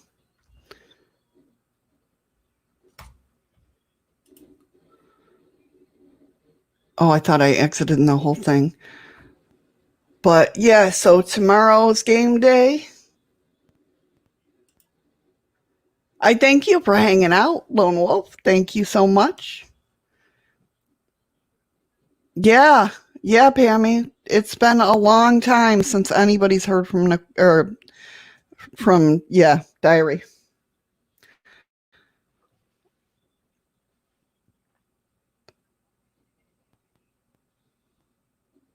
But I thank you guys for hanging out with me today. I hope you um had a good time. As always, I hope so. I had a good time. I always have a good time with you guys. I love that you guys come out and hang with me. I really do. I thank you guys so much for being here. Again, Andy, thank you for your tip. Ron, thank you for the lemons, the ice creams, everybody else that donated. I appreciate. You guys are amazing. You truly are. Oh, thank you, Lone Wolf. I love you guys as well. Very much so. I wouldn't do this without you guys. I couldn't do this without you guys. Except for you. What do you mean, Ron? What are you talking about?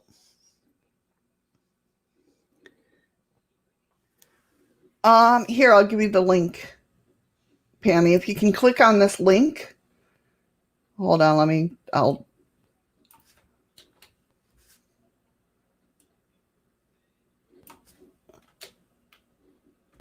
You're not a pain. Click on that link, Pammy. Everybody's over there in the YouTube community. Well, just about everybody. Sorry, I hit the mic. I didn't mean to.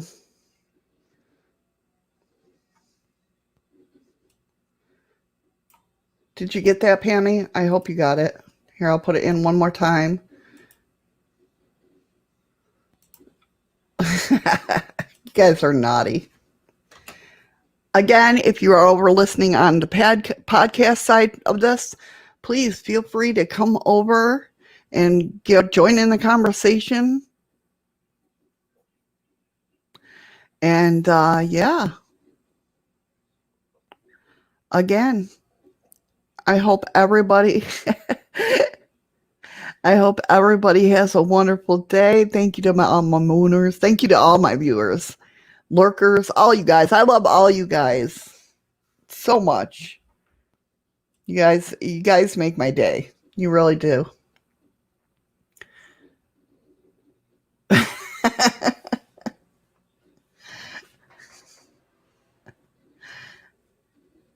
We'll toss you the rope. Yeah, we'll toss you the rope, Andy.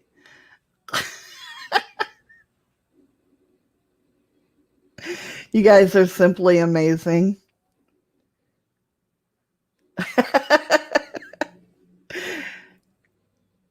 No, you've never been on a skateboard? I used to skateboard all the time. When in my younger days, not anymore.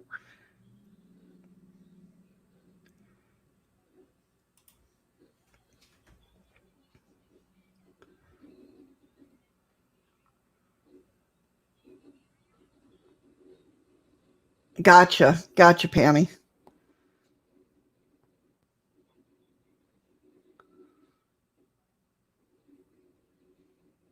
Let me know if you need the link again.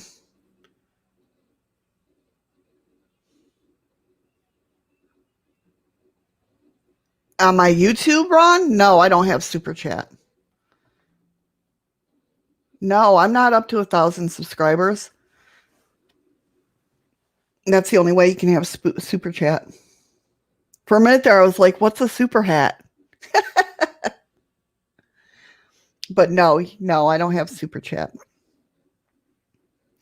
I'm 2 away, I believe, from 600.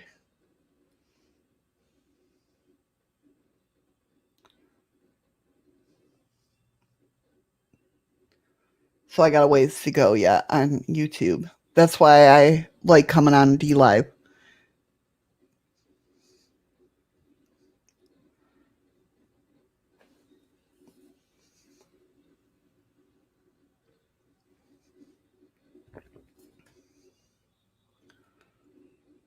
No, I used to all the time, Freaky Geek. I used to wear a hat all the time.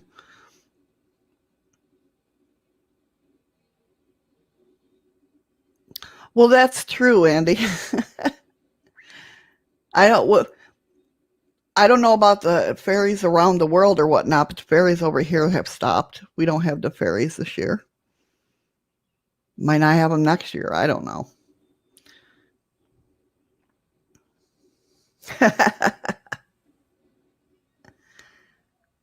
Okay, Pammy. I have worn a pointy hat. Yes, I have. I like wearing. I'm the type. Um, you can log in with whatever you want, Pammy. I believe. I'm not sure. It's been a while since I signed up for D Live, so I can't remember how you. But I think there's a link for you can sign up with your Facebook or email.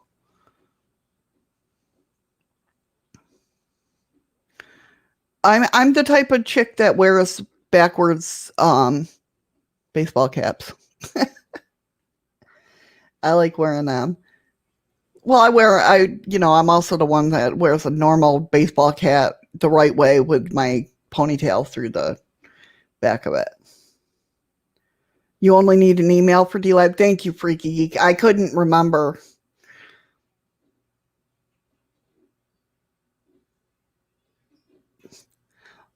I try that too, Freaky Geek, but it never happens. I always end up getting lazy and not wanting to type in my email address. So I sign up with Google or Facebook or whatever they ask me to.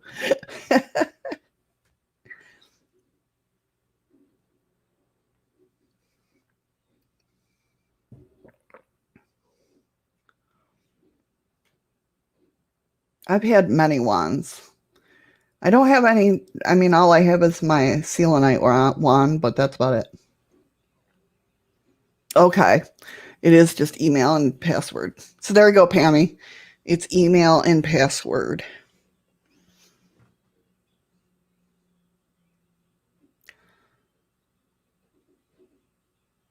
But a lot of people from the YouTube community have gone to D Live. It's just easier. I still stream on. I don't know, Lone Wolf. That's why a lot of people has migrated to D Live because they're not getting the notification.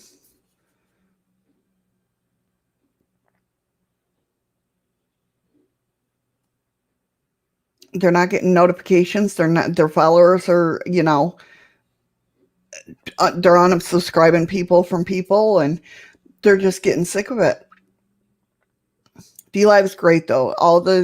No matter what community you're in, whether you're paranormal, cryptid, gaming, everybody's very sweet. I know, Pammy. I forget mine all the time. I have to remember mine and Eddie's. Elmwood and Crystal, yeah. I find sticks all the time and make wands out of them. I don't put crystals on them, though. I usually just sand them down.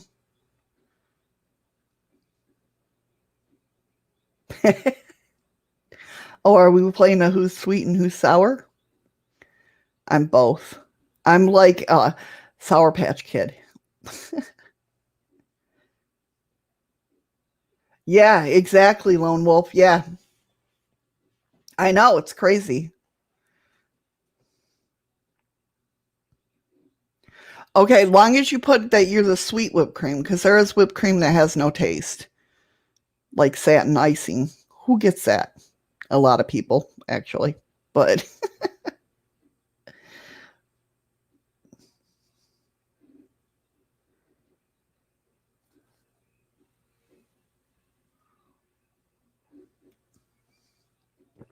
all right, Andy, take care, hon. Thank you so much for being here. I appreciate it. But yeah, D Live's great just for, I mean, I'm still going to go live on YouTube, and all my other platforms that I go live on, but D Live just everybody's so welcoming and so sweet. All right, Freaky Geek, thank you so much for hanging out with me today. You've been awesome. You guys are all awesome.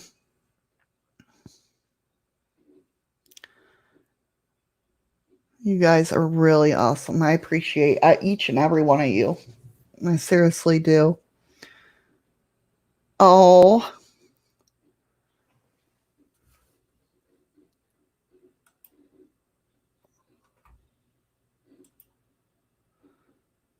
Ron's over there dancing in D Live.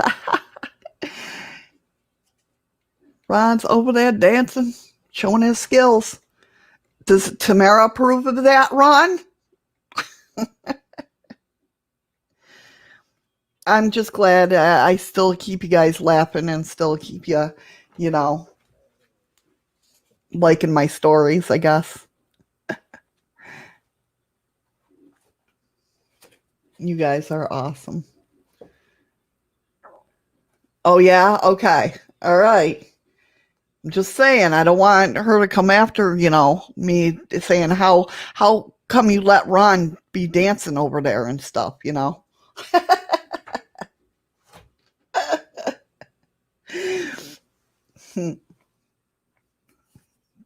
But yeah, I have so much fun with you guys. I appreciate you guys coming in and hanging with me, shooting the breeze with me. And hopefully, one of these days, all my electronics will work properly. I doubt that'll happen, but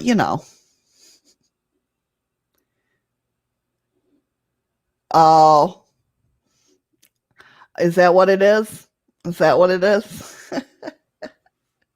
She's waiting for the money. Then I can understand it. I can understand that. All right, I get it. Definitely. I might come on later and do some gaming. I got a new game. I forgot what's it called. I buy them and then I Super Lucky's Tale. So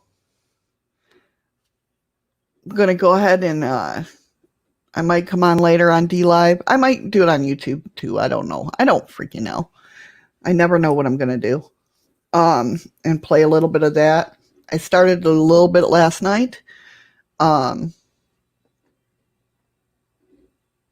And I don't know, it seems more like a kid's game, but it seems almost like a oh crap, what's the name of that game? Crash Bandicoot. Kind of like that kind of game. I gotta break boxes and stuff with my tail. So it's kind of like that. So I might get it's interesting. I like it. I like it. I keep falling off cliffs, but I like it. So I'll probably I'm not sure, Lone Wolf, to be honest with you. I have no clue. It might be later. It might be, I don't know. It's not going to be like within the hour or whatnot. It's probably going to be a couple hours. Oh, apparently I'm getting notifications telling me myself and I that I'm live. Oh, really? Really, Ron? Lone Wolf, there's another interesting fact. If you're on Twitter, do you follow my Twitter? No matter when I go live, I usually tweet out something. I try to at least.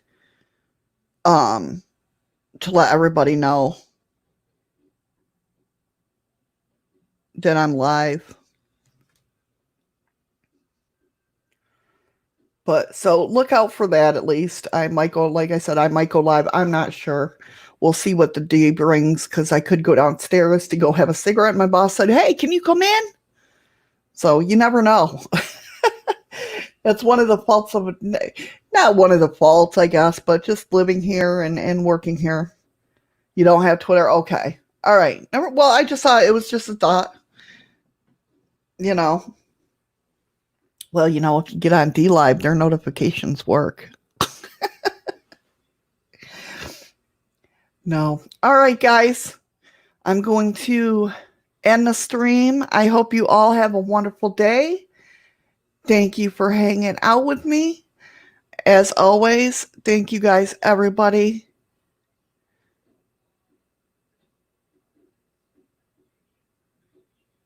I'm on your Twitter.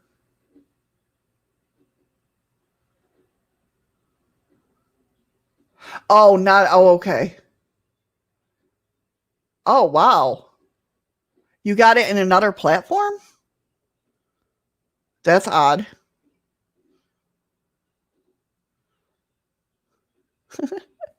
Thank you, Ron, for being a mooner. Thank you for getting Nicole and Tamara's Mooners bill tickets. Probably, Ron. I know, right? All right, guys. Have a great day. Be safe. Take care. And as always, much love to you guys. And I can't thank you enough for being here. You guys are awesome. I'll see you tomorrow for game day. And like I said, I might go live tonight, gaming wise. All right. Take care. Be safe. Love you guys. Again, thank you so much for being here. It means a lot.